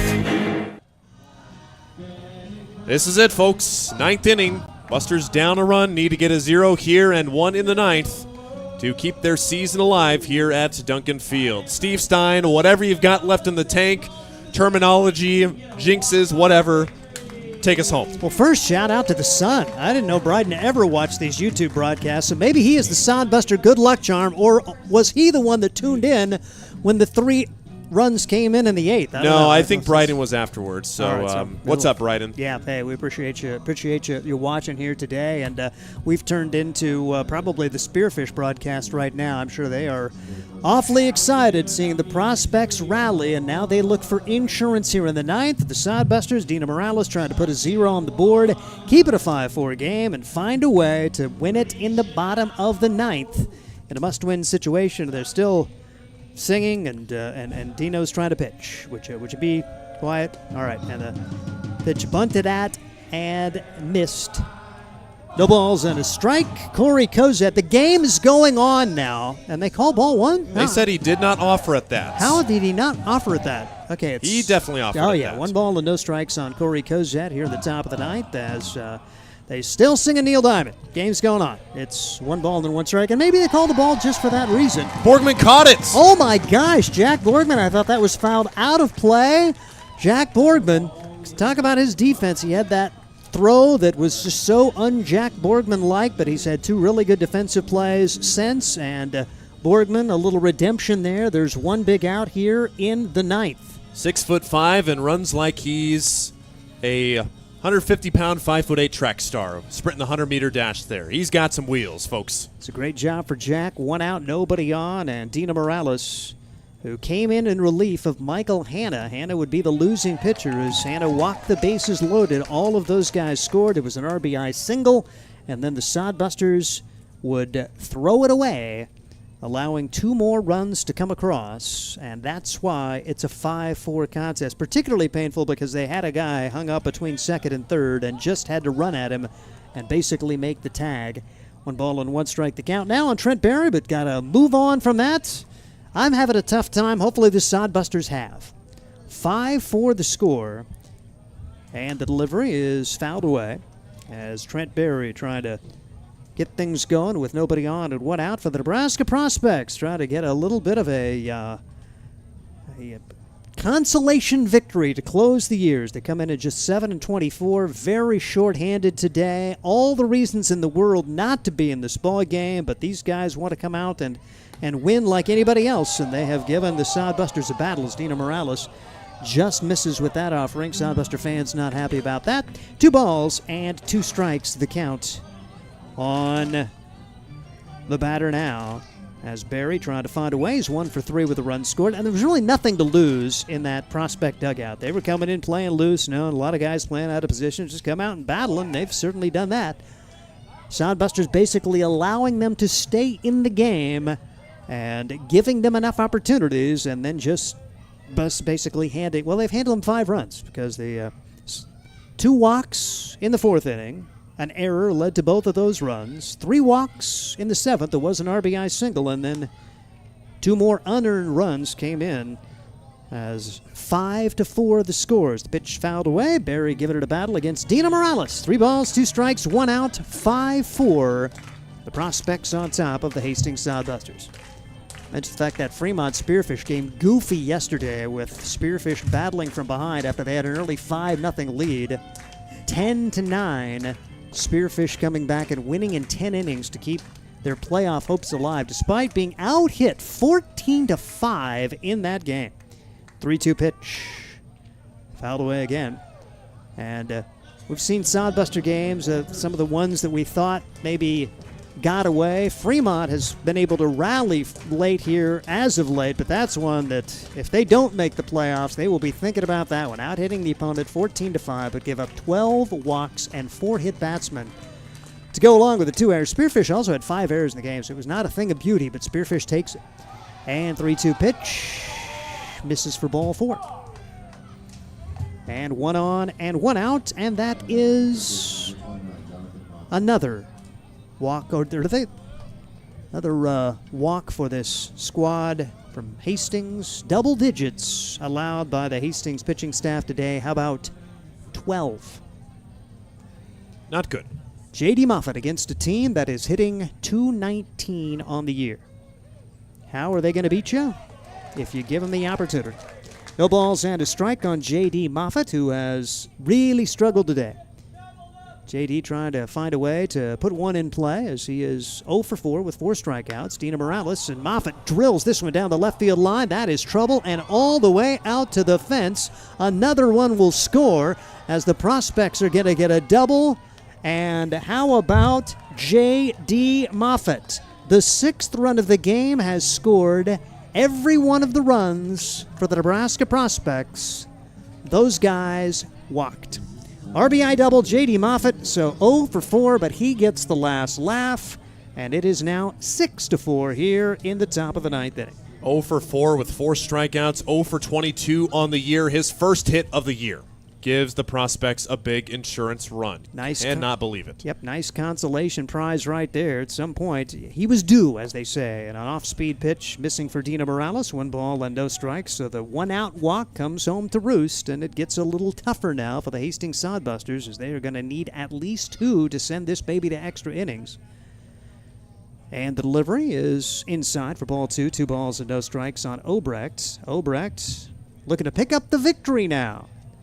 Gets a little bit more breathing room. He was 1-1 coming into today. Very capable pitcher, 3.84. I mean, we talked about the fact they were shorthanded, but they had 2 guys with ERAs in the threes who have pitched today. You had Kilzer, who battled his way through 4 innings. And then Obrecht has been really good and now has a little bit more breathing room heading into the ninth and trying to give himself more breathing room as the count 2-1 his way. A couple of strikeouts, but then has walked and scored a run the last time up there. Pitch is in there for a strike. He scored the first of the 3 runs in the 8th inning, which are the difference in the contest. And then a little insurance run now, or I should say a large insurance run here in the top of the ninth. And Dina Morales, 2-2 count. Trying to finish off Obrecht. A look back to second. And the pitch. Swing and a miss. So a strikeout, the 3rd of the day for Obrecht. And Dina Morales comes up with his first K of the day, and it'll be Charlie Mosser coming to the plate now for the Nebraska Prospects. Well, it seems like the fastball from Dino, that's what the Prospects are picking up on. That was the double from Moffitt. Fastball right down the middle, and the breaking ball, you saw Obrecht swing and miss at it. Would expect him to realize that and deliver a heavy dose of breaking balls to Mosser here. Mosser 0 for 4, but one of the key at-bats in this game, really the at-bat that probably made the Prospects think that they could be in it. It was 4-0 as Sodbusters on top of the 4th inning. Sodbusters had given up 2 walks to open the frame, but then strikeout. The Sodbusters would commit an error, allowing 2 runs to score. And it really, Hastings has not gained the momentum back. No runs across for Hastings since that time, just kind of allowing the Prospects to hang around, and a swing and a miss at one of the dirt. It's no balls and 2 strikes on Charlie Mosser, and the Sodbusters trying to finish this inning with no more damage done. You give up unearned runs in the 8th after walking 3. You allow a 1-out walk here in the 9th, and that comes home to roost as well, and it's 6-4. The Prospects on top of the Hastings Sodbusters as Dina Morales ahead in the count. No balls, 2 strikes. Brings it home. Swing and a miss at one of the dirt. Sato's got it. Throws to first to complete the strikeout, but a large insurance run on the board. 1 run, 1 hit, 1 man left. Last chance for Hastings. It is 6-4 Nebraska. This is Soundbuster Baseball. Let's face it, we move our bodies around a lot. And sometimes things happen. A tweak, twist, pull, strain, ache, or pain. At Fisk Chiropractic and Sports Care, their goal is to restore your mobility, keep you moving, and ensure your rehabilitation is effective, efficient, and stress-free. Do you suffer from headaches and neck pain, lower back or sciatica? Call Fisk Chiropractic and Sports Care today. Start to discover wellness through chiropractic care. Fisk Chiropractic Sports Clinic.com. Start feeling better now. At Hastings College, we celebrate all the ways you shine. From more than 20 athletic teams to band, choir, theater, and art, plus esports, creative writing, speech, and media. Join in to earn a scholarship and find your people, the friends you'll hang out and have fun with. It's what makes Hastings great. So check out Hastings College, where your experience matters, in the classroom and in the activities you love to do. Visit us at hastings.edu.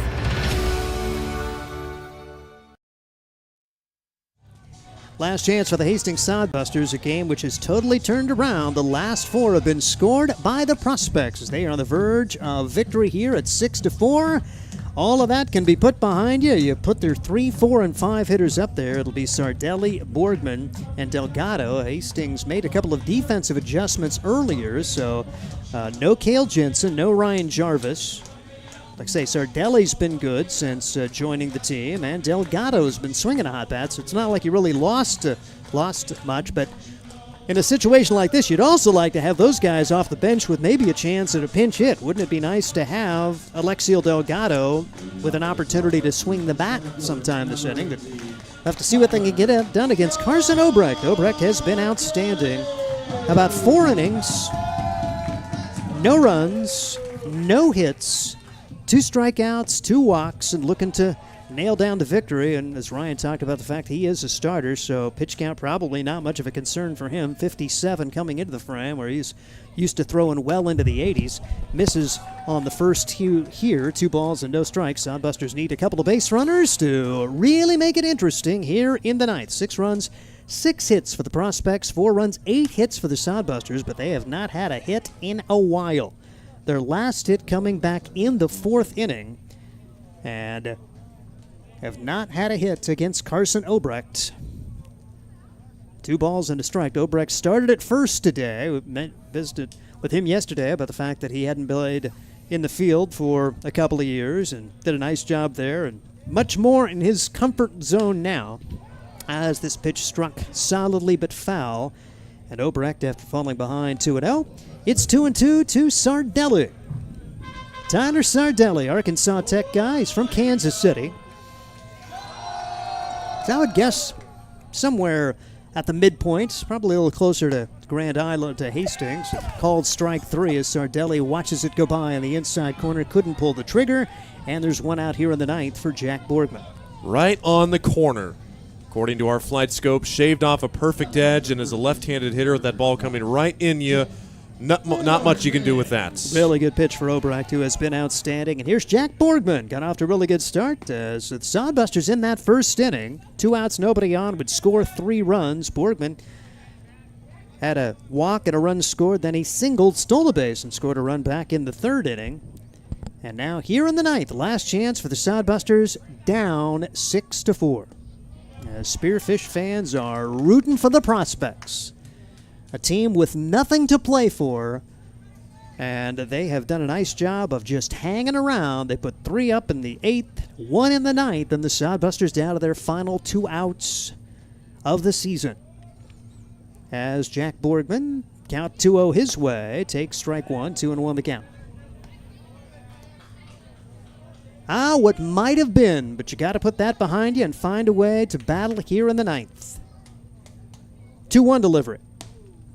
Inside for ball 3. And it certainly doesn't look like Obrecht's lost any velocity. You got 2 guys who were throwing it pretty well today, Kilzer and Obrecht. So you knew it was going to be not easy to put up runs. But the offense has been silenced since the middle innings. Called strike 2, 3-2 on Jack Borgman. See if he can put one in play here after Obrecht got the called strike 3 to open this frame. Looking to put him 2 up, 2 down. Obrecht out of the wind. Shakes his head yes, I thought. Now we'll wind and deliver. Outside, ball 4. Sodbusters will bring the tying run to the plate, but this is Duncan Field, so it'll take a couple of hits to get 2 runs home. And Alexiel Delgado will have his second at bat. He grounded out to the shortstop his first time against Obrecht. Sodbusters will go to the bench here as Borgman will be pinch run for as we see Tristan Byer, Northeast Community College product, come in to earn an opportunity to run. So Borgman is out.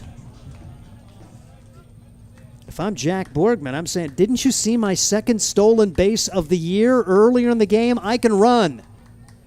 Big swing, no contact from Alexiel Delgado. No balls and a strike on Alexiel Delgado's 0 for 1 of the game. He's been swinging it really well down the stretch and has pushed his home batting average up to .311 coming into today. 0-1 delivery is outside for ball 1. Still no hits against Obrecht. So, say it's looking a little bleak here. We've not gotten a safety against Obrecht, and nothing in terms of the hits since the 4th. All of their hits coming against Kilzer. Bouncing ball, right side. Second baseman's got it. Makes the smart play to first. Bang, bang play. Good hustle for Delgado. But the prospects, they don't care about that runner getting to second. Trent Berry just wanted to make sure they get an out. And there are 2 outs at the game. And Yamato Sato will come to the plate. Fortunate that Berry makes the good throw. He kind of short-armed that throw. Didn't look like a comfortable throw from second to first. No pictures on the scorecard, and the Sodbuster season hangs in the balance with 1 potential out left in Yamato Sato. And give Berry some credit. Remember, he made the diving stop of a ball that was apparently headed for center field. The Sodbusters were apparently going to have first and second, nobody out in the 8th, but it was Berry's stop and throw to second to retire Ronkin off the solidly struck ball by Jackson Crane. That's one of the key plays in this game. You look at a lot of little plays, and a lot of them have gone the way of the prospects, and consequently they are an out away from victory. As a big swing and a foul ball off the bat of Yamato Sato. Had a double and a single his first 2 times up, but against Obrecht, the Sodbusters are still over. including Yamato's 0 for 2, and he struck out against Obrecht back in the 5th.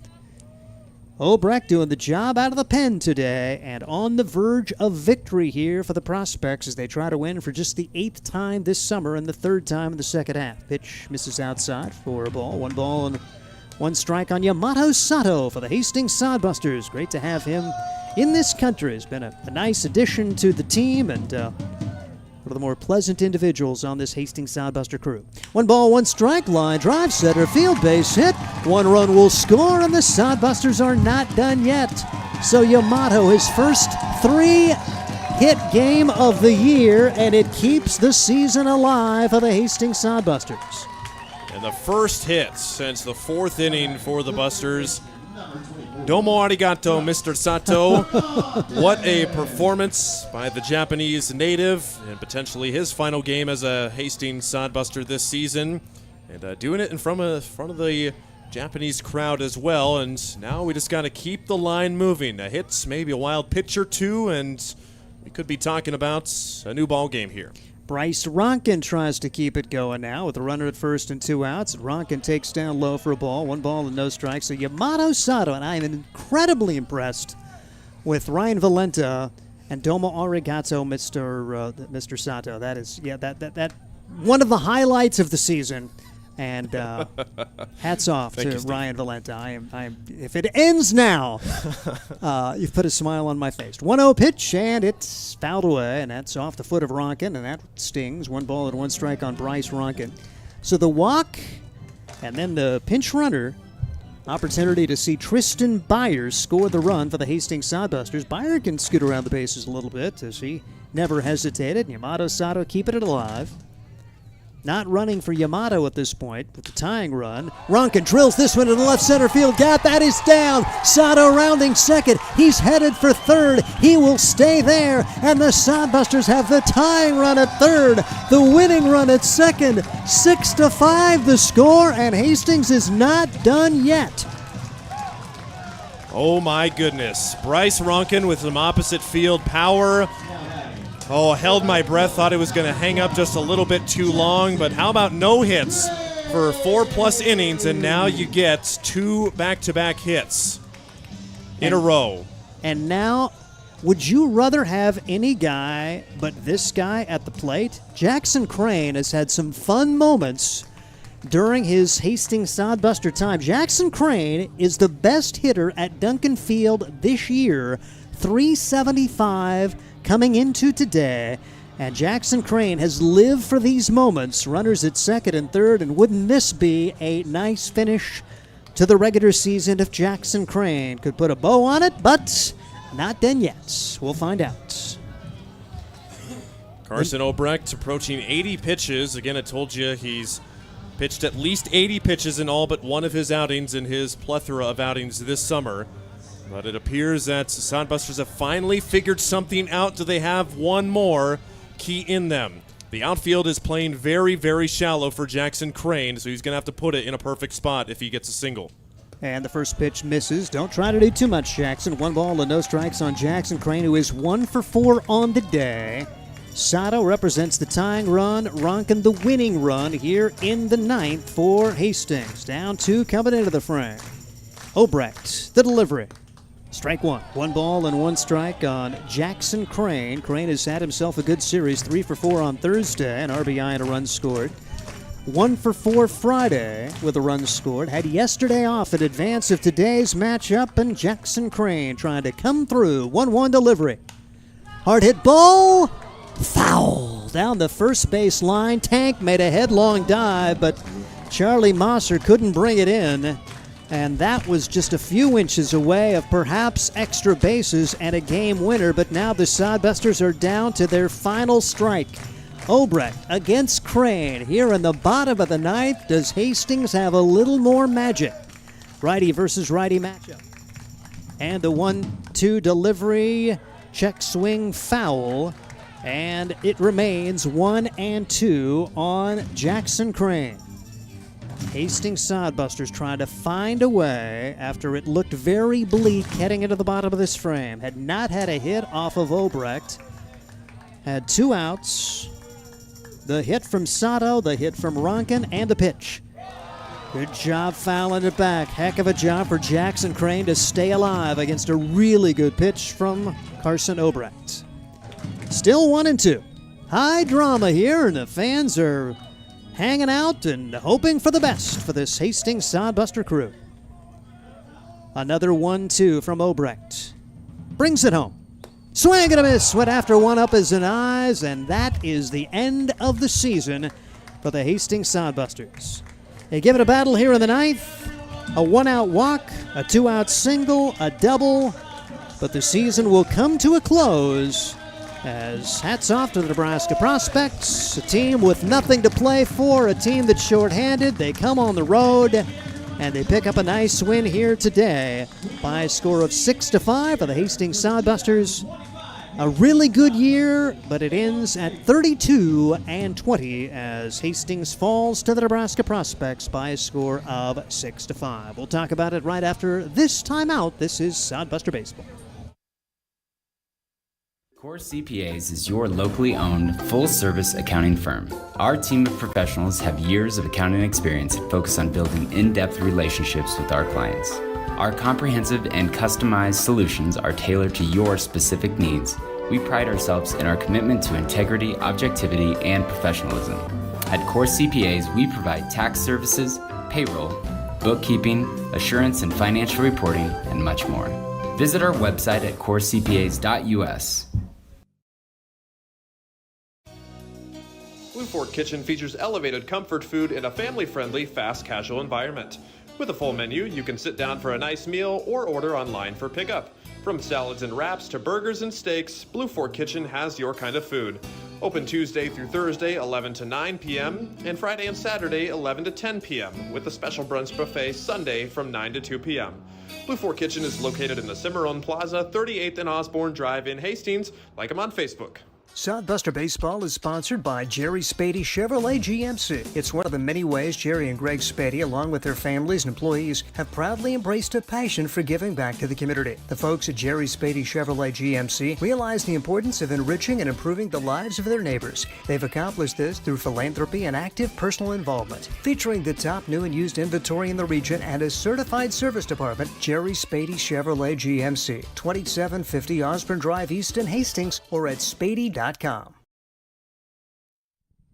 Wrapping up a little Sodbuster baseball, and one that makes you sick to your stomach. But that's the way it goes. You can't win them all, but man, you hate to lose one like that, particularly to close the year. And Danny Weiser, I tell you what, I would not want to be the head coach, and I would not want to be the head coach after a game like this, because dadgummit, I mean, you look at it. Sodbusters give up 6 runs. Every one of the runs scored were guys who walked. And only one came in, like 2 of them came in on hits, but 4 of the runs came in literally on errors. Yep. But 6 runs, 6 hits for Nebraska. They commit 1 error. Hastings, 5 runs, 10 hits, 2 errors. Sometimes you commit 2 errors. Last night, 3 errors. No problem. Today, 2 errors, and basically they cost the Sodbusters 4 runs, and Hastings needing to win today just couldn't quite get it done. And hats off to the Prospects. They bring 10 dudes here, and they find a way to come out on top. It was... less than fortunate. 3 runs in the 8th for the Prospects, and how big was that insurance run for the Prospects in the 9th inning? The Sodbusters got one across, but that final at-bats, man, you thought maybe, just maybe, Jackson Crane might have another walk-off moment in him, but one walk-off moment, special enough as it is already. It really feels like Sodbusters got their heart torn out and taken a big bite taken out of, and unfortunate for the season to end like this. You'd have loved to at least said, all right, we'll wait and see how Spearfish and Fremont do.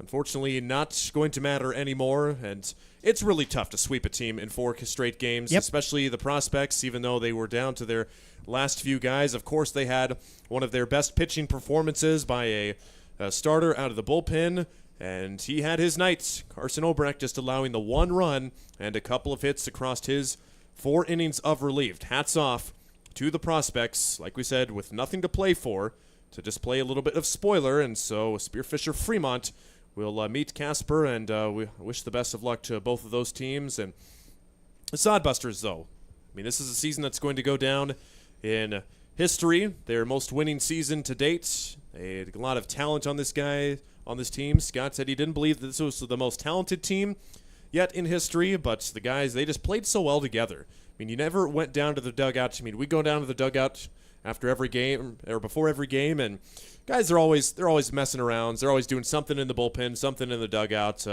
talking friendly to each of their teammates. So this was a team that was very well chemistrated. I said it again. Ooh, chemistrated. yes. Yeah, they were not as good as Domo Arigato, Mr. Sato, but it's good. All right, I'll write that down, and if Sato comes back, I'll use that again, or if I ever see him again. But it was a really good, tight-knit team. It was a lot of fun to be around them, even though it didn't end out in their favor. Just playing to the final game of the season was something to play for. When the Sodbusters, it was at least 10, maybe 15 games last season. We're like, well, best we can do is win, and hopefully that's maybe we can make some other teams upset and get to them, throw a wrench in their schedule. But love this team, gonna miss this team, and it was a lot of fun. And 2 months later, it comes to a close, and unfortunate so. And you mentioned the chemistry they have with each other, and the gentlemen they are, talking to the old guy, most of them knew me by name, and just very pleasant to visit with down at the dugout too. I mean, just guys who were very friendly and just very personable group of guys. And so you mentioned it, just gonna miss the guys, and we feel terrible for the head coach Danny Weiser, who is up here, and we appreciate you coming up and try to put this baby in perspective. Man, I mean, we didn't get our job done tonight. Simple as that. We fell short of our goal, but I don't hold any of it against the guys, man. They gave me their effort over the last 2 months, and I couldn't be more proud of them. And I mean, they did great things for this team and this program that haven't been done before. And whether or not we're a game out of the playoffs, that doesn't make a difference to me. And I couldn't be more proud of the way they fought for a whole 60 games. Super close game. I mean, it's a heartbreaking loss, but back just earlier this month, at the start of the month, you get sent as a solo head coach. You have some of the toughest games in the Independence League, which you did very well in, and very well down the stretch. 7-game winning streak into it. I mean, you were looked up upon and said, oh my gosh, this is a guy who, can he do it? And I really think so. You silenced a lot of those, and feel like you really kept the team going for the Sodbusters in the last half of the season. Thank you. I appreciate that. And to be honest with you, I don't want to take any credit for this. This was all the guys. They could have used every excuse of the coaching change to take a mental lapse and not focus, to do anything, to not show up and not prepare their same way. And they didn't do it. They didn't make any excuses, whether it was me, Skip, or Andy coaching them. They took it all with a grain of salt, man, and they were grinders. They're great guys. And Ryan and I were talking about it. It seemed like tremendous chemistry within the group, and it seemed like a fun group to coach as the head coach. I mean, if you had to have an experience, was this a pretty good group to start with? Oh, I couldn't ask for a better group, man. They made it easy, and I mean, just showing up every single day to be with them was super easy. They're always fun, always happy. When I was hard on them, they took it well. They never gave me attitude, and I couldn't ask for a different group to be with. Breaking the huddle for the final time down the third base line. Probably a lot of emotions, disappointed emotions. I mean, after this breaking loss to end your season, what do you tell the guys in the final game of the season? I just told them what I told you guys, man. I'm proud of them, and I don't want them to hang this on anything. They accomplished most wins in Sodbusters history. And as simple as that, I'm proud for that. And they gave their all. And I mean, at the end of the day, we came up a little short, a run short, but we had the chance there at the final out, and that's all we can ever ask for, is to just have a chance at the end of the year. And today we just didn't get it executed, but I couldn't be more proud of them. And a neat opportunity for you. What were your biggest lessons? What did you learn as your first time as a head coach? I mean, you start the year as the pitching coach, and you're thinking, oh, this is going to be my role, and all of a sudden, here I am as the head coach. What have you learned this year? I definitely have learned how to just adjust who I am for each guy and when they need it. Some guys need to be talked up a lot, and some guys like the silent treatment when they're doing poorly. And I think that was the biggest thing I've learned on, is just how to read people and how they need me to approach them, because we have a lot of guys who are first-year JUCO guys compared to fifth-year graduates. So it's just how am I going to coach each of them differently, and that was the biggest thing I've learned.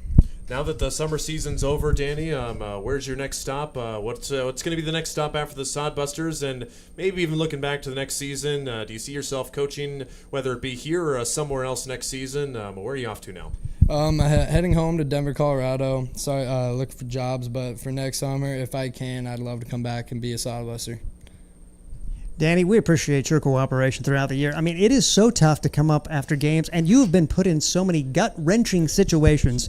Man, this is a guy we just I can't tell you how much we appreciate you, because there's guys who coach 20 years who struggle with post-game interviews, and we just appreciate your forthcoming and the willingness to come up, because this is not an easy thing to do. Thank you much. Thank you guys, and make it very easy on me. Thank you. Players coach Danny, we wish you the best of luck. You've been awesome, and thanks for helping us down in the dugout, too. I mean, you see a lot of crazy things in summer ball. Oh, my gosh, who's this guy? Oh, yeah, he's from this college. Oh, my gosh. I mean, so many moving parts, and you made it really easy. Best of luck in your future, Danny. Thank you, guys. I appreciate it. Thank you. All right, Danny Weiser, we appreciate him taking the time today and throughout the year. I mean, like I say, he had some tough post-game interviews to do. Some of the games that the they very lost. first game against Casper. Oh, I mean, yeah. That one where the Sodbusters had the lead and then gave it away, and then it was just like how do you put that into perspective? And he came up, and just from the get-go, it was very professional. Kid's 22 years old, but sounds like he's been coaching for at least a decade here. So we appreciate Danny, and he is going to excel at wherever he goes next. Didn't give you numbers. Let's do that as we try to hit the high spots. Well, how about Yamato Sato? The Sodbusters have 10 hits. Sato has 3 of them. His first 3-hit game, he ends up with 3 RBIs. And if this is his last Sodbuster game, really a nice way to go out. I know he talked about the fact he was hoping to get a home run for his host family, but about the next best thing is 3 for 5, 3 runs batted in. A multi-hit game for Bryce Ronkin as he kept the game going there in the 9th. He goes 2 for 3 with an RBI. Other offense produced today, 1 for 5 for Drew Vega, 1 for 2 for Cale Jensen, and a run scored, 1 for 2 for Mr. Borgman. Jack goes 1 for 2 with 2 runs scored, 1 for 3 for Ryan Jarvis with a run scored, and a 1-hit game for Jackson Crane on the day. As far as pitching, Nathan Massar gets the start. You saw the Michael Hanna come on and take the loss with a couple of innings despite not allowing a hit. And then Dino Morales works the final inning and a third as the big hit, the big stat in this game. Sodbuster pitchers give up only 6 hits, but 12 walks in the contest to go along with a hit batsman. That's your numbers for the Hastings Sodbusters. For the Nebraska prospects, Kilzer, kind of a courageous outing for his 4 innings, allows 4 runs on 8 hits. And then Carson Obrecht comes over from the first base bag to pitch the rest of the way, goes 5 innings to get the win, just his second win of the year, allowing 1 run on 2 hits, strikes out 4, and walks 3. And you mentioned the insurance run. How about J.D. Moffitt? 0 for 23 on the season, gets the double. That gives them their 6th run, and that turned out to be the winning run on the day. They had they had 2 multi-hit games as Drew Borner back in the lineup today as he goes 2 for 2 with a run scored. And then Jackson Trout, who was such a good defensive player yesterday, he goes 2 for 4 with 2 runs batted in. And the Hastings Sodbusters see it come to a close today, 6-5. Ryan Valenta, pleasure working with you. Any final thoughts before we wrap her up? Yes, Steve. I want to say shout out to you guys back at home for sticking with us throughout the summer season. The dozens of you that watched every night, whether it was just tonight because of you're a Spearfisher Fremont fan, or whether it's been you're a Sodbuster mom or dad far away from your son playing at home.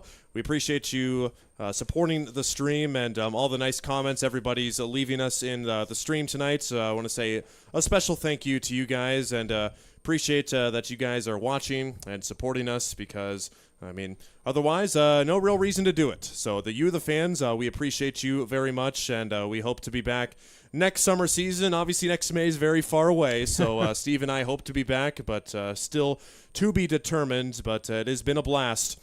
This has been a very fun summer season to call, and I have no regrets whatsoever. Hey, big thank you to Connor Christensen, Noah Pagel next door, for Mason Hendricks. He's done a great job of doing the engineering work throughout the course of the year. For Ryan Valenta, final score once again, it was the Nebraska Prospect 6 and the Hastings Sodbusters 5. I'm Steve Stein. Good night, everyone. Got the spirit of the game.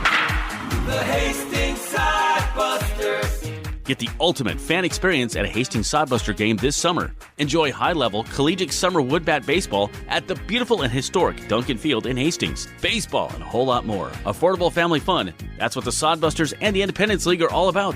Sodbuster Baseball. It's your team. Catch the